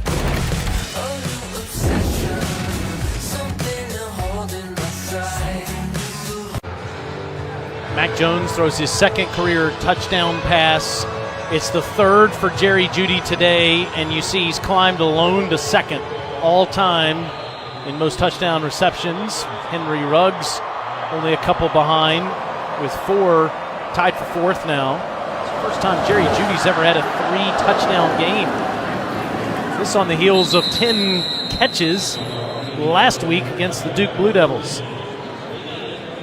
Coming up tonight at 7:30 Eastern, it's our Saturday night matchup as Arkansas travels to Oxford to take on Ole Miss. Then an SEC Network alternate channel as Eastern Michigan versus Kentucky. Find the alternate channel, go to secnetwork.com. Razorbacks beat Portland State last week. Rebels lost to Memphis in the Liberty Bowl 15-10. Ole Miss did overcome a 17-point deficit to win that game in Little Rock last year. Who are you liking that one tonight, Rebels or Hogs? Ooh, man. I can't say that I chewed on that one very much. I'm going to go with the Hogs. Man, Rakeem Boyd, really special player. Take nothing away from Scotty Phillips.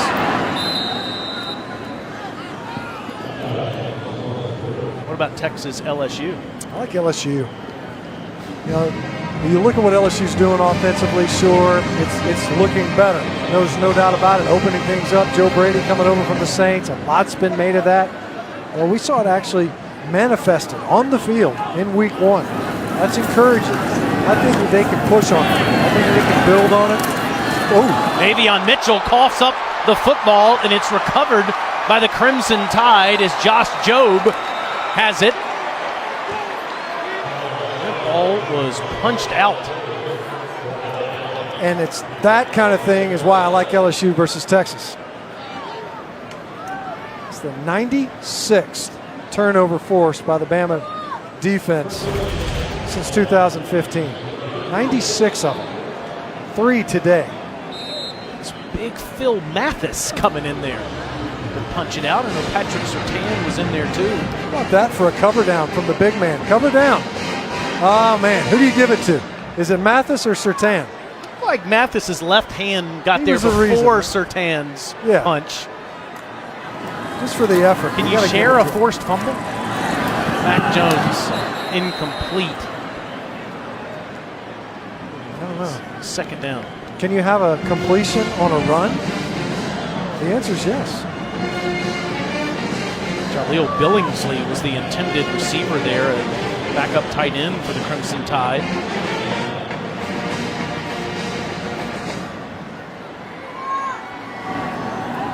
Ford, who started the Duke game last week, is in there at tailback. He takes the handoff.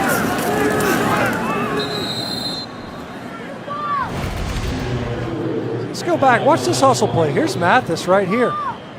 He's playing defensive tackle, defensive end right there, lined up over the offensive tackle. He gets in his pass rush. Watch this cover down. We've seen some great hustle plays this year. That's a pretty darn good one. It's downfield. Surtain, he lines up out there. He didn't have that far to run. Big Phil Mathis get that big body moving out in space to force that fumble. More true freshman on the field for Alabama. Pierce Quick, Darian Dalcourt on the the offensive line, giving time for Jones, but Jones almost had that picked off by Lomax. Jones took a shot right after he delivered that ball on a rope. Without receiver going down, Arrell Shavers, like he got tangled up a little bit, went to the ground. It's always dangerous, especially on those slants. Receiver goes down. That ball's still coming in there. There's a chance for a DB to make the play. Well, we know Reichert's got plenty of leg after watching his attempts so far this season. This from 50, actually officially from 49 yards. And this one is straight through. He has found his stride now. Boy, look at the leg on Reichert. The freshman from Hoover makes it 55-7.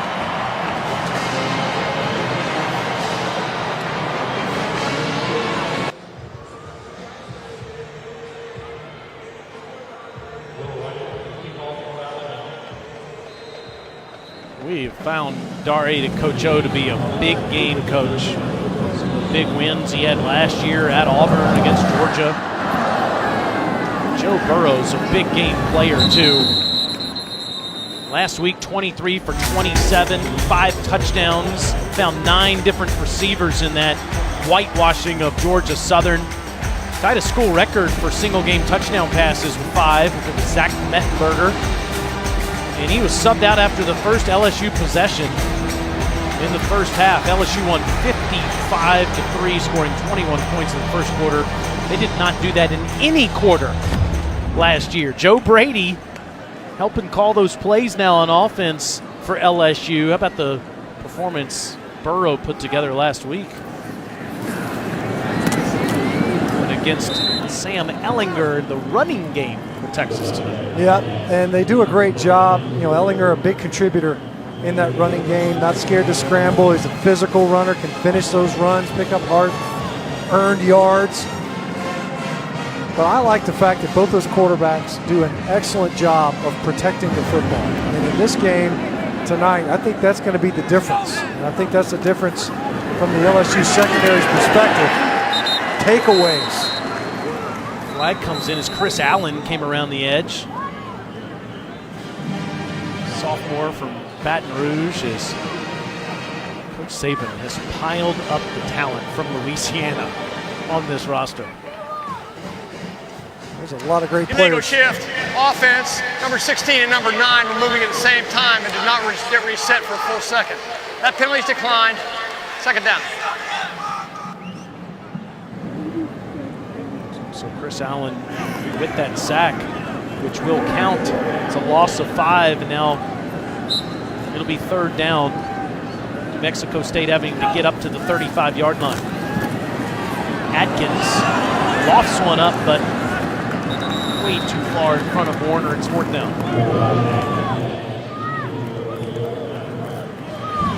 So Mexico State goes back to the bench against one of the best teams in college football, a program that has reset the standard with all programs, with those 5 national championships that Coach Saban has won in now his 13th season.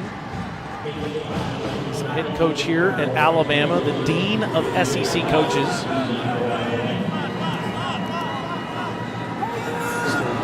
Running again to Waddle. Waddle's going to have a chance at this at the 35-yard line. So difficult to bring this guy to the ground. His legs never stop moving. He's out of bounds near the 41-yard line. So who are the teams in the SEC this season that can contend with the Tide? We each have our own list. We have the Dogs at the top there. You think the Aggies are right there in the mix. Now, this was made before the Clemson game today. You know, timing is everything. I would say, though, that when you look at A&M, when they pick them up, middle of the season, they get a bye week. Maybe they show up. Look, last year, they were able to play over their head. Georgia looks to be like they're going to be able to dispatch the Murray State Racers today.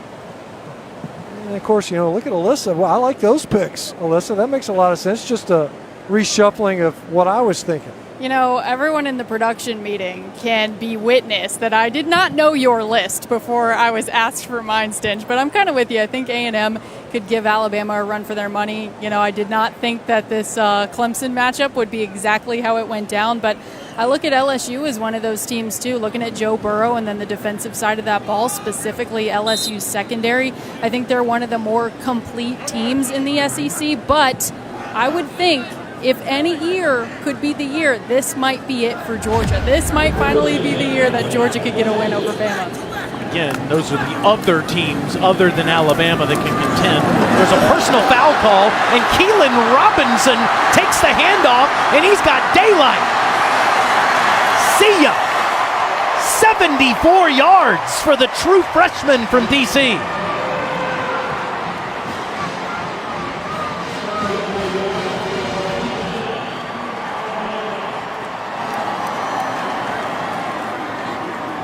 Hope he stretched before he got in the game.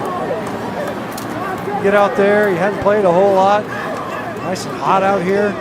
Thankfully the shade's kind of crawled across the field, so everybody's in the shade now, at least on the field. Keelan Robinson showing the Jets. Hit that hole, just bang your head on the goalpost. 2 carries last week for 5 yards, and he comes into the game, 1 play, 74 yards to the house. The picture of efficiency. I mean, he got hit more on the sideline in celebration than he does on this run. Watch him. And I like this hole. Sticks that right foot in the ground. Daylight. Nice blocking up front. It's been a long game in New Mexico State. There have been some quick scores. They've been on the field a lot. Defense getting tired, and Keelan Robinson coming in there and fresh legging them. See over there celebrating with former Tennessee head coach Butch Jones on the sideline. Keelan Robinson, just another among a talented stable of backs. Somewhat unproven. Brian Robinson's got some carries here today. Ran physically. Najee Harris, of course, a known commodity. Keelan Robinson, a guy that's getting touches early in the season. 512 yards versus Duke last week. 595 yards today. We're not even at the end of the third quarter, and 312 of that has come on the ground. 2 long runs, 75-yard run for Ruggs and a 74-yard run for Robinson. This is Joe Bulovas, who was the kicker last year, who's kicking off for the Tide. New Mexico State starts at the 25-yard line. Academy Sports and Outdoors is making it even easier on you with in-store pickup. It's all new and basically means you go to academy.com, order whatever you need, and come get it in store. Get in, get out, get back to having fun with your family.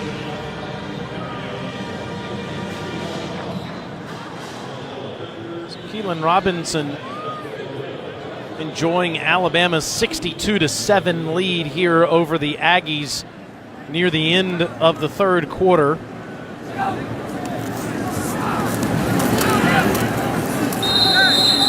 Gibson is met at the line of scrimmage. The legendary Eli Gold, the voice of the Crimson Tide for over 30 years. Let's listen to his call on the radio as Robinson got free. 1st and 10 from the 25. Here's the handoff to Keelan Robinson. Big hole. Turn on the afterburners. Does he have enough to go? 20 down the right side. 15, 10, 5. Touchdown. Keelan Robinson, 74 yards, a touchdown on his 3rd carry of the year. That is what that man brings to the table. When that afterburner kicked in, nobody was going to get him. You can't teach speed, and that's it. He just hits the hole, little bitty guy, gets behind. Fourth quarter in Tuscaloosa for the home opener for the Crimson Tide. 62-7 lead over New Mexico State. Let's go back to the studio with Dari.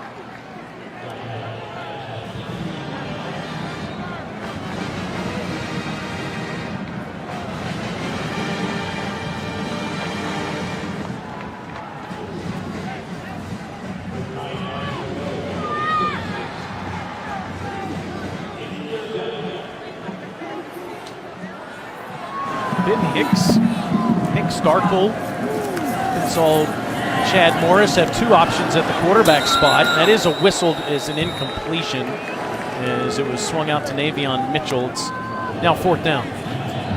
So Ben Hicks was career passing leader at SMU.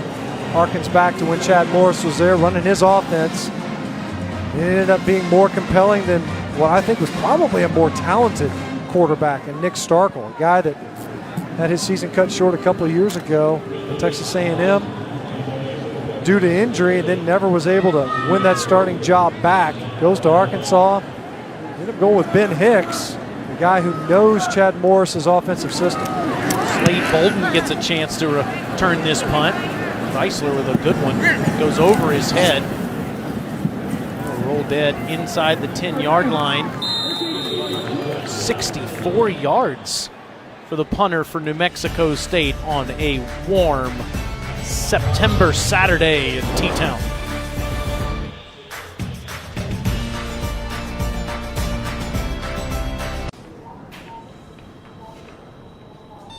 It all feels like gold to me. Might not be a diamond, but it shines for me. It all feels like gold to me. It lasts in silence. It's all good to Morning. The all-new Versa, the most tech-advanced car in its class. This is Nissan Intelligent Mobility.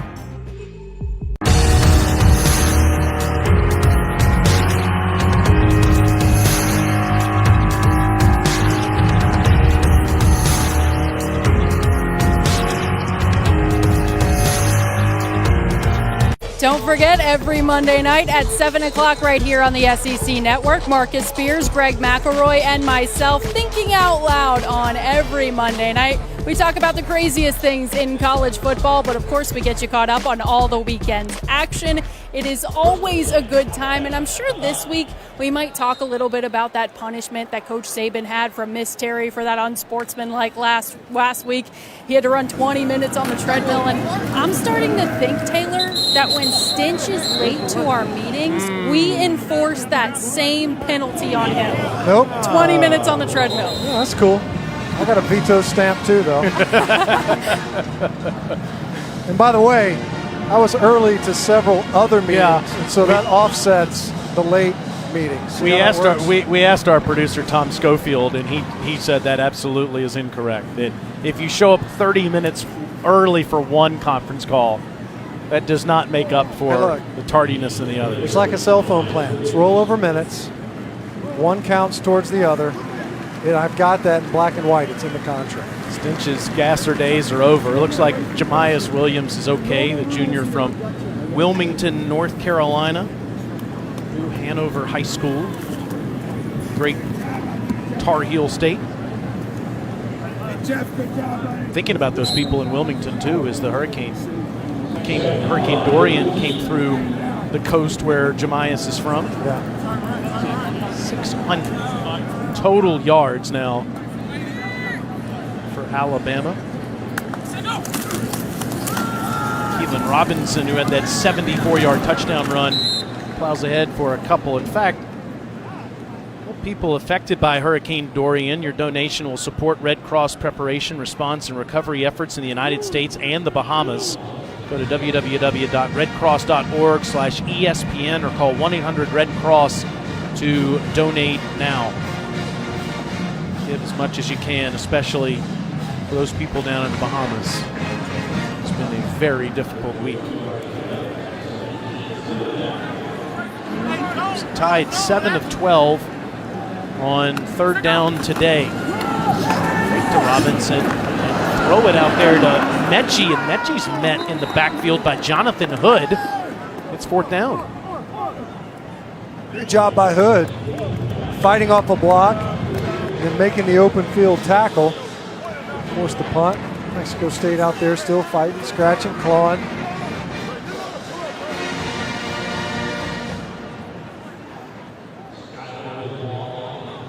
Coach Saban will get ready for the SEC opener, the Gamecocks, next Saturday. Alabama has won 15 straight SEC road openers. That is when their first game of the conference slate is on the season. Won 15 in a row. O.J. Clark with the fair catch. New Mexico State back on offense for the Gamecocks and the Tide next week.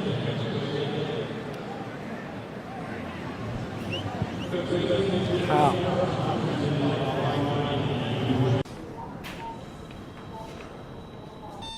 It all feels like gold, gold to me. Might not be a diamond, but it shines for me. It all feels like gold, gold to me. It ain't lasting silent, it's all good to Morning. The all-new Versa, the most tech-advanced car in its class. This is Nissan Intelligent Mobility.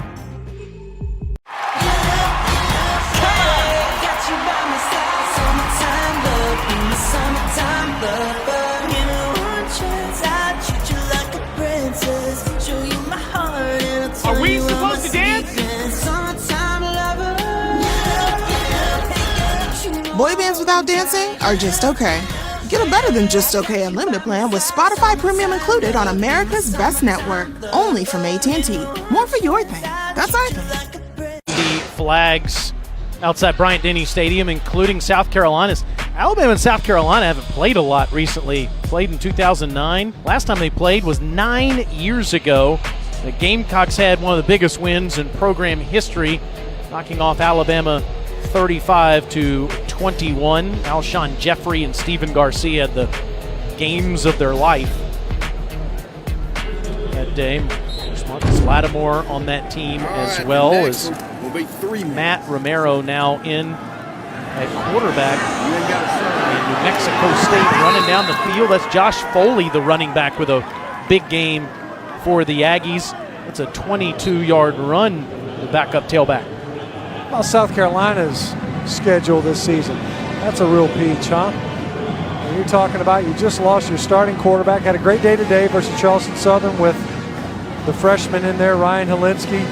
Looked really good. They reshuffled their offensive front. They got a lot to fix yet. A lot of ground to gain, though, given what they've got coming to visit next week with this bunch out of Tuscaloosa. They will definitely have their hands full. And make no mistake, that game's personal to the fans because they've been hearing about it for 9 years from South Carolina fans. Say, hey, remember the last time we played you? And Alabama fans say, hey, remember all the national championships we've won since we played that game? They are tired of hearing all the Gamecock talk in the last 9 years. Saban will try to get his first win in Williams-Brice Stadium. It's the only stadium he doesn't have a conference win in, correct? That's right. How about that? Well, they've expanded, new facilities. Very real chance. He's certainly going to get an opportunity to check that box, and there aren't many that are unchecked. Given his 13 seasons here at Alabama, and has rewritten what the standard is in college football today. And we talked about the turnover, we talked about the young faces. They hemorrhage talent every year to the NFL. 10 NFL draft picks this past season, second only to the 2018 draft, where they had 12 guys taken. You just turn over your coordinators every year, and yet still field one of the best, if not the best team in all of college football year in and year out. Eli Anderson gets up there almost a first down, fourth and short. How about that? I mean, that's just... Well, in the last couple of years, 10 players drafted last year, Stench. They've had 29 in the first, 45 in the first two of those 87 draft picks in the Saban era. It's amazing. And just to kind of put an exclamation point on that, how many guys they had drafted his first year? 0. 2007, he wasn't as if he inherited a full cover. Dylan Brown from 43. And it's 62-10 as the Aggies cut the deficit to 52 here in the fourth quarter at Bryant-Denny Stadium.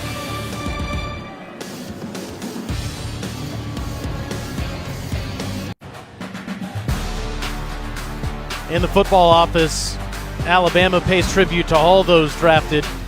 Clinton Dix, part of that list. C.J. Mosley as well. A.J. Fluker. There's 3 of the 87 picks in the Saban era. And they have over 60 that are still on NFL rosters. Most of any program. Back to the studio. Let's get an update with Dari.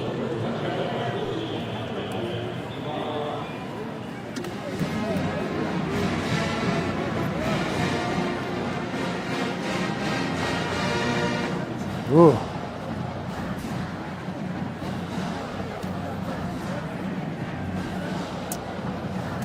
I think that guy's going to be cheering for Tulane. What do you think? I don't know. See, that outfit makes more sense given the temperature today. The other one, multiple layers and a hat, like a felt fedora. I don't know. Is that one of the turnover chains that he's got? He's got the old school logo too. Turnover hat band. Robinson has a 74-yard touchdown run in this game. Goes ahead. Am I crazy to think Tulane, who's an improved team the last couple of years, might give Auburn a game tonight? It's hot up here, buddy. You're not buying? I don't know, man. Look, and Auburn with the true freshman and Bo Nix, let's be real. They did not play well in the first half. Oregon did everything they could to keep Auburn in that game, especially on the scoreboard. Fumble going in, missed your touchdown catch, and then a missed field goal.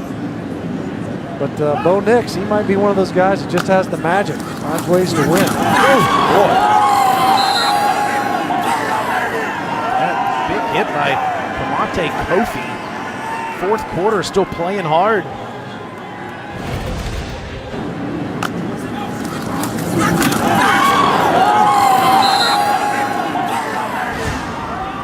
Protect yourself at all times. Almost got there right as the handoff was being performed. Hold your breath if you're on that Alabama sideline for the true freshman. As you mentioned earlier, took one to the house on his first touch, only his 3rd touch in his young Alabama career. It's made by Giles Amos, the senior tight end. It'll set up a 4th down. Can we go back to the "it's hot up here" comment? Translation, Taylor, I disagree. Well, I mean, just saying you got to push the fluids, pal. I think Auburn will win the game. I just think Tulane, with the triple option that they run, could pose a threat tonight. I don't know that it's Army-Michigan type situation, but of course Auburn is the last opponent in the regular season for the Crimson Tide. We'll go through that schedule here in just a moment.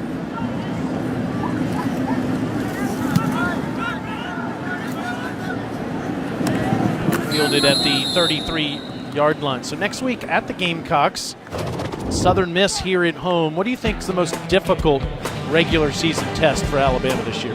Well, it might not happen. We just talked about Texas A&M, so that's what I was saying. But you see November 9th, you get LSU, you get them at home. Mississippi State's not what we thought. I don't think they'll be what they were a season ago, where they certainly gave Alabama offensively more than they wanted.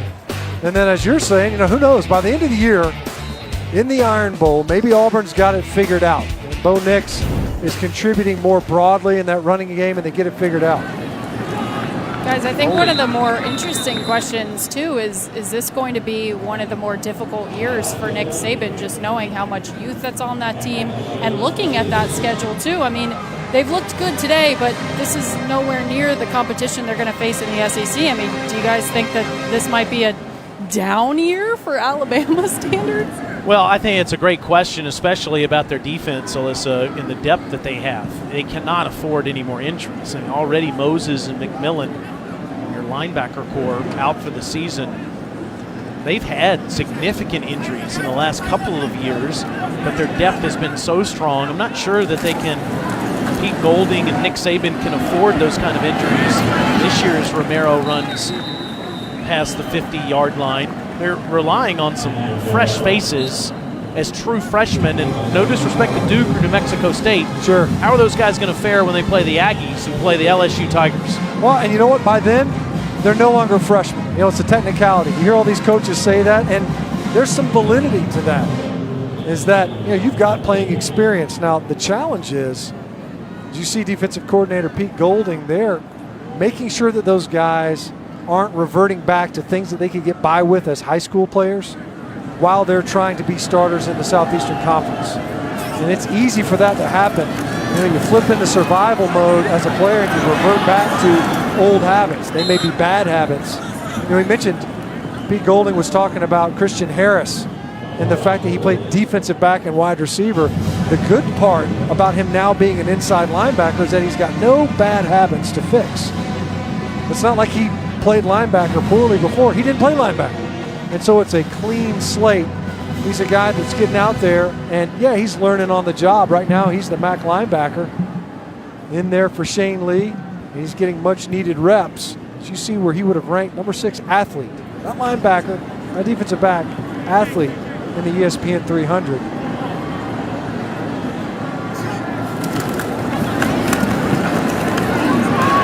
He's been running hard as a backup tailback for New Mexico State, and he moves the chains again. And Golding clearly impressed Nick Saban, who's at UT San Antonio, as you said earlier, as a defensive coordinator. And Bo Davis, who used to coach here, told Coach Saban about him, came to interview for the job, and Coach Golding spent 6 hours interviewing with Coach Saban and was offered the job that night. The language he speaks is clearly the Saban language. Well, what was fascinating, too, about that story was I think the meeting at least was abbreviated because Coach Saban had to leave for a dance recital for his granddaughter.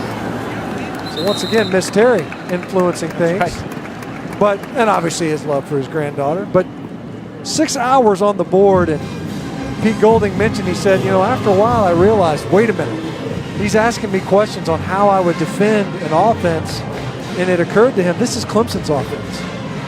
And so you just think, Coach Saban doesn't waste any time, right? So here he is, he's taking a look at a guy who he might want to bring on, and it just so happens he's wanting to see how he would defend an offense that he was going to be coaching against, and also evaluating whether or not he wanted to hire Pete Golding. Eli Anderson with the catch inside the 25-yard line. It's a first down for New Mexico State. I think all of those choices that he's made in the last year and a half have been to compete against Clemson, compete against the best teams in the country, and he's made a lot of changes this offseason with 7 new assistant coaches. Brian Baker now the defensive line coach. Charles Kelly, now coaching the safeties, former Florida State and Tennessee assistant. And Sal Sunseri's back again, coaching the outside linebackers. Watch Coach Golding watch this defense on a 1st and 10. Coach Saban watching right next to him.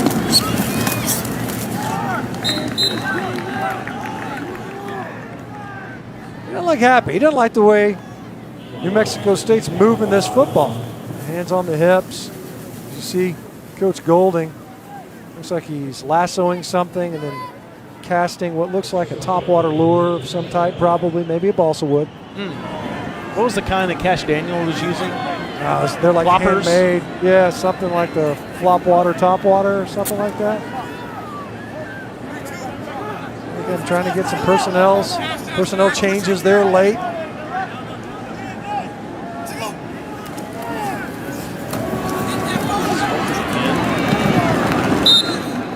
He's ahead to the 16-yard line.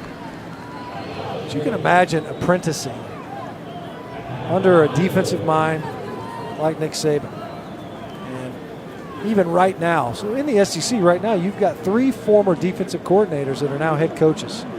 All 3 of them, incidentally, in the SEC East. Will Muschamp from his time at LSU. You see Jeremy Pruitt up at Tennessee, now a head coach. And, of course, Kirby Smart, the head coach at the University of Georgia, thought to be maybe the closest contender to Alabama here in the conference. Certainly proven to be a very close proxy the last 2 times they've met, but still short. How about a shout out to this kid here, Josh Foley, the way that he's been running in the 4th quarter, redshirt freshman from Rio Rancho, New Mexico. Foley with 51 yards rushing, a day he'll never forget running in Bryant-Denny Stadium. The rest of the team just has 42 yards. Romero to the end zone, incomplete. Trying to throw that to Navion Mitchell with 1:26 left. New Mexico State came in here. They're going to get what they wanted. They're going to get close to $2 million for having made this trip. Seems like they will finish this game largely intact. From an injury standpoint, you get Roy Lopez back, your best defensive player.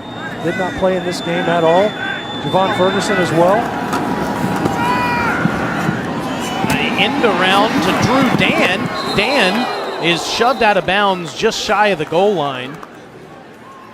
As Josh Jobe forced him out, it'd be 1st and goal. And a chance to put it in the end zone one more time. So a lot of folks were closely watching the field goal attempt earlier. Now, of course, opportunity to pad their scoring in this game to tighten the margin. It's the 12th play of the drive for the Aggies. Anderson is stoned at the 2.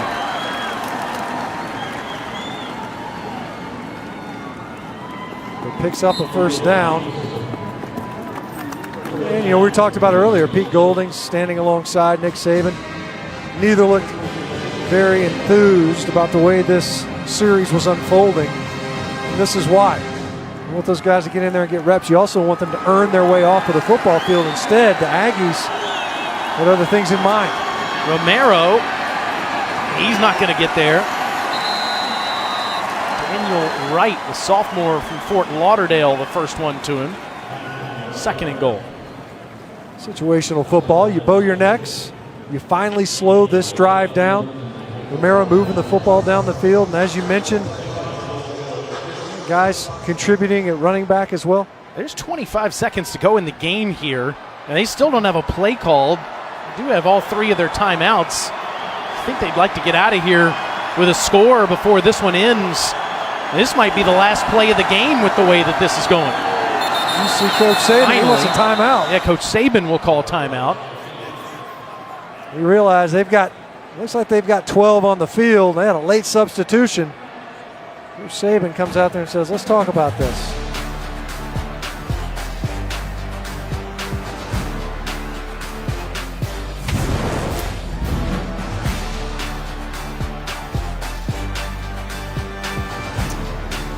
I know how badly we all want to get out of here, but it all feels like gold. Gold to me. Might not be a diamond, but it shines for me.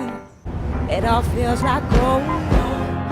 Gold to me. It ain't lasting silent. It's all good to Morning. me. The all-new Versa, the most tech-advanced car in its class. This is Nissan Intelligent Mobility.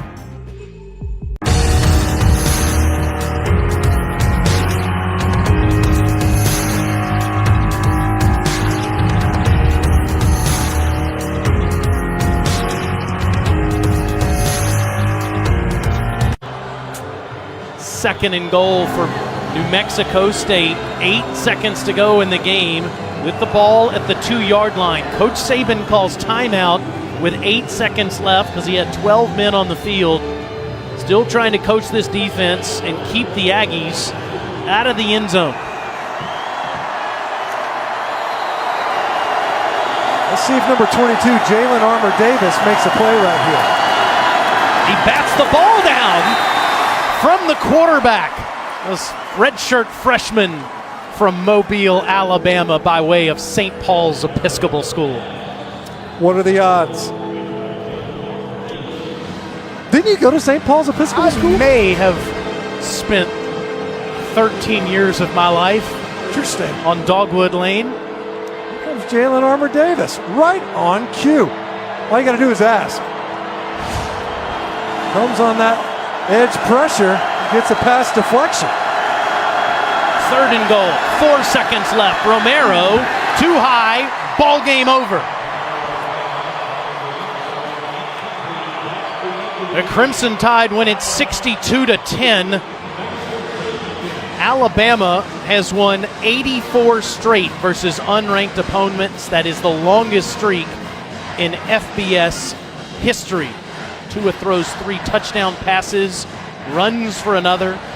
Jerry Jeudy with 3 touchdown catches. Coach Saban and Alyssa. Coach, your defense only allowed 10 points today, but you had to call a timeout with 10 seconds left to go. How would you evaluate their performance on the day? Well, we had a lot of players in there. We had 12 guys on the field because we're going from nickel to dime and they late sub. So this experience of the players being able to do it. But we played a lot of players. A lot of the twos didn't play as well as we'd like for them to, but it's good experience for them, so if they have to play down the road, it'll help them. I know going into this game you said you wanted to see your offense come out and have a cleaner start. Were you pleased overall with their offensive execution? We got sloppy after the first couple of drives, so, I'm never pleased. I'm not disappointed, but I'm not pleased. So we got a lot of things to work on. We got to work on trying to get better. Thanks, Coach. Headed to Columbia, South Carolina to exact some revenge on the Gamecocks next Saturday afternoon. Home opener. Big success for the Crimson Tide. Let's send you to our SEC Network studios.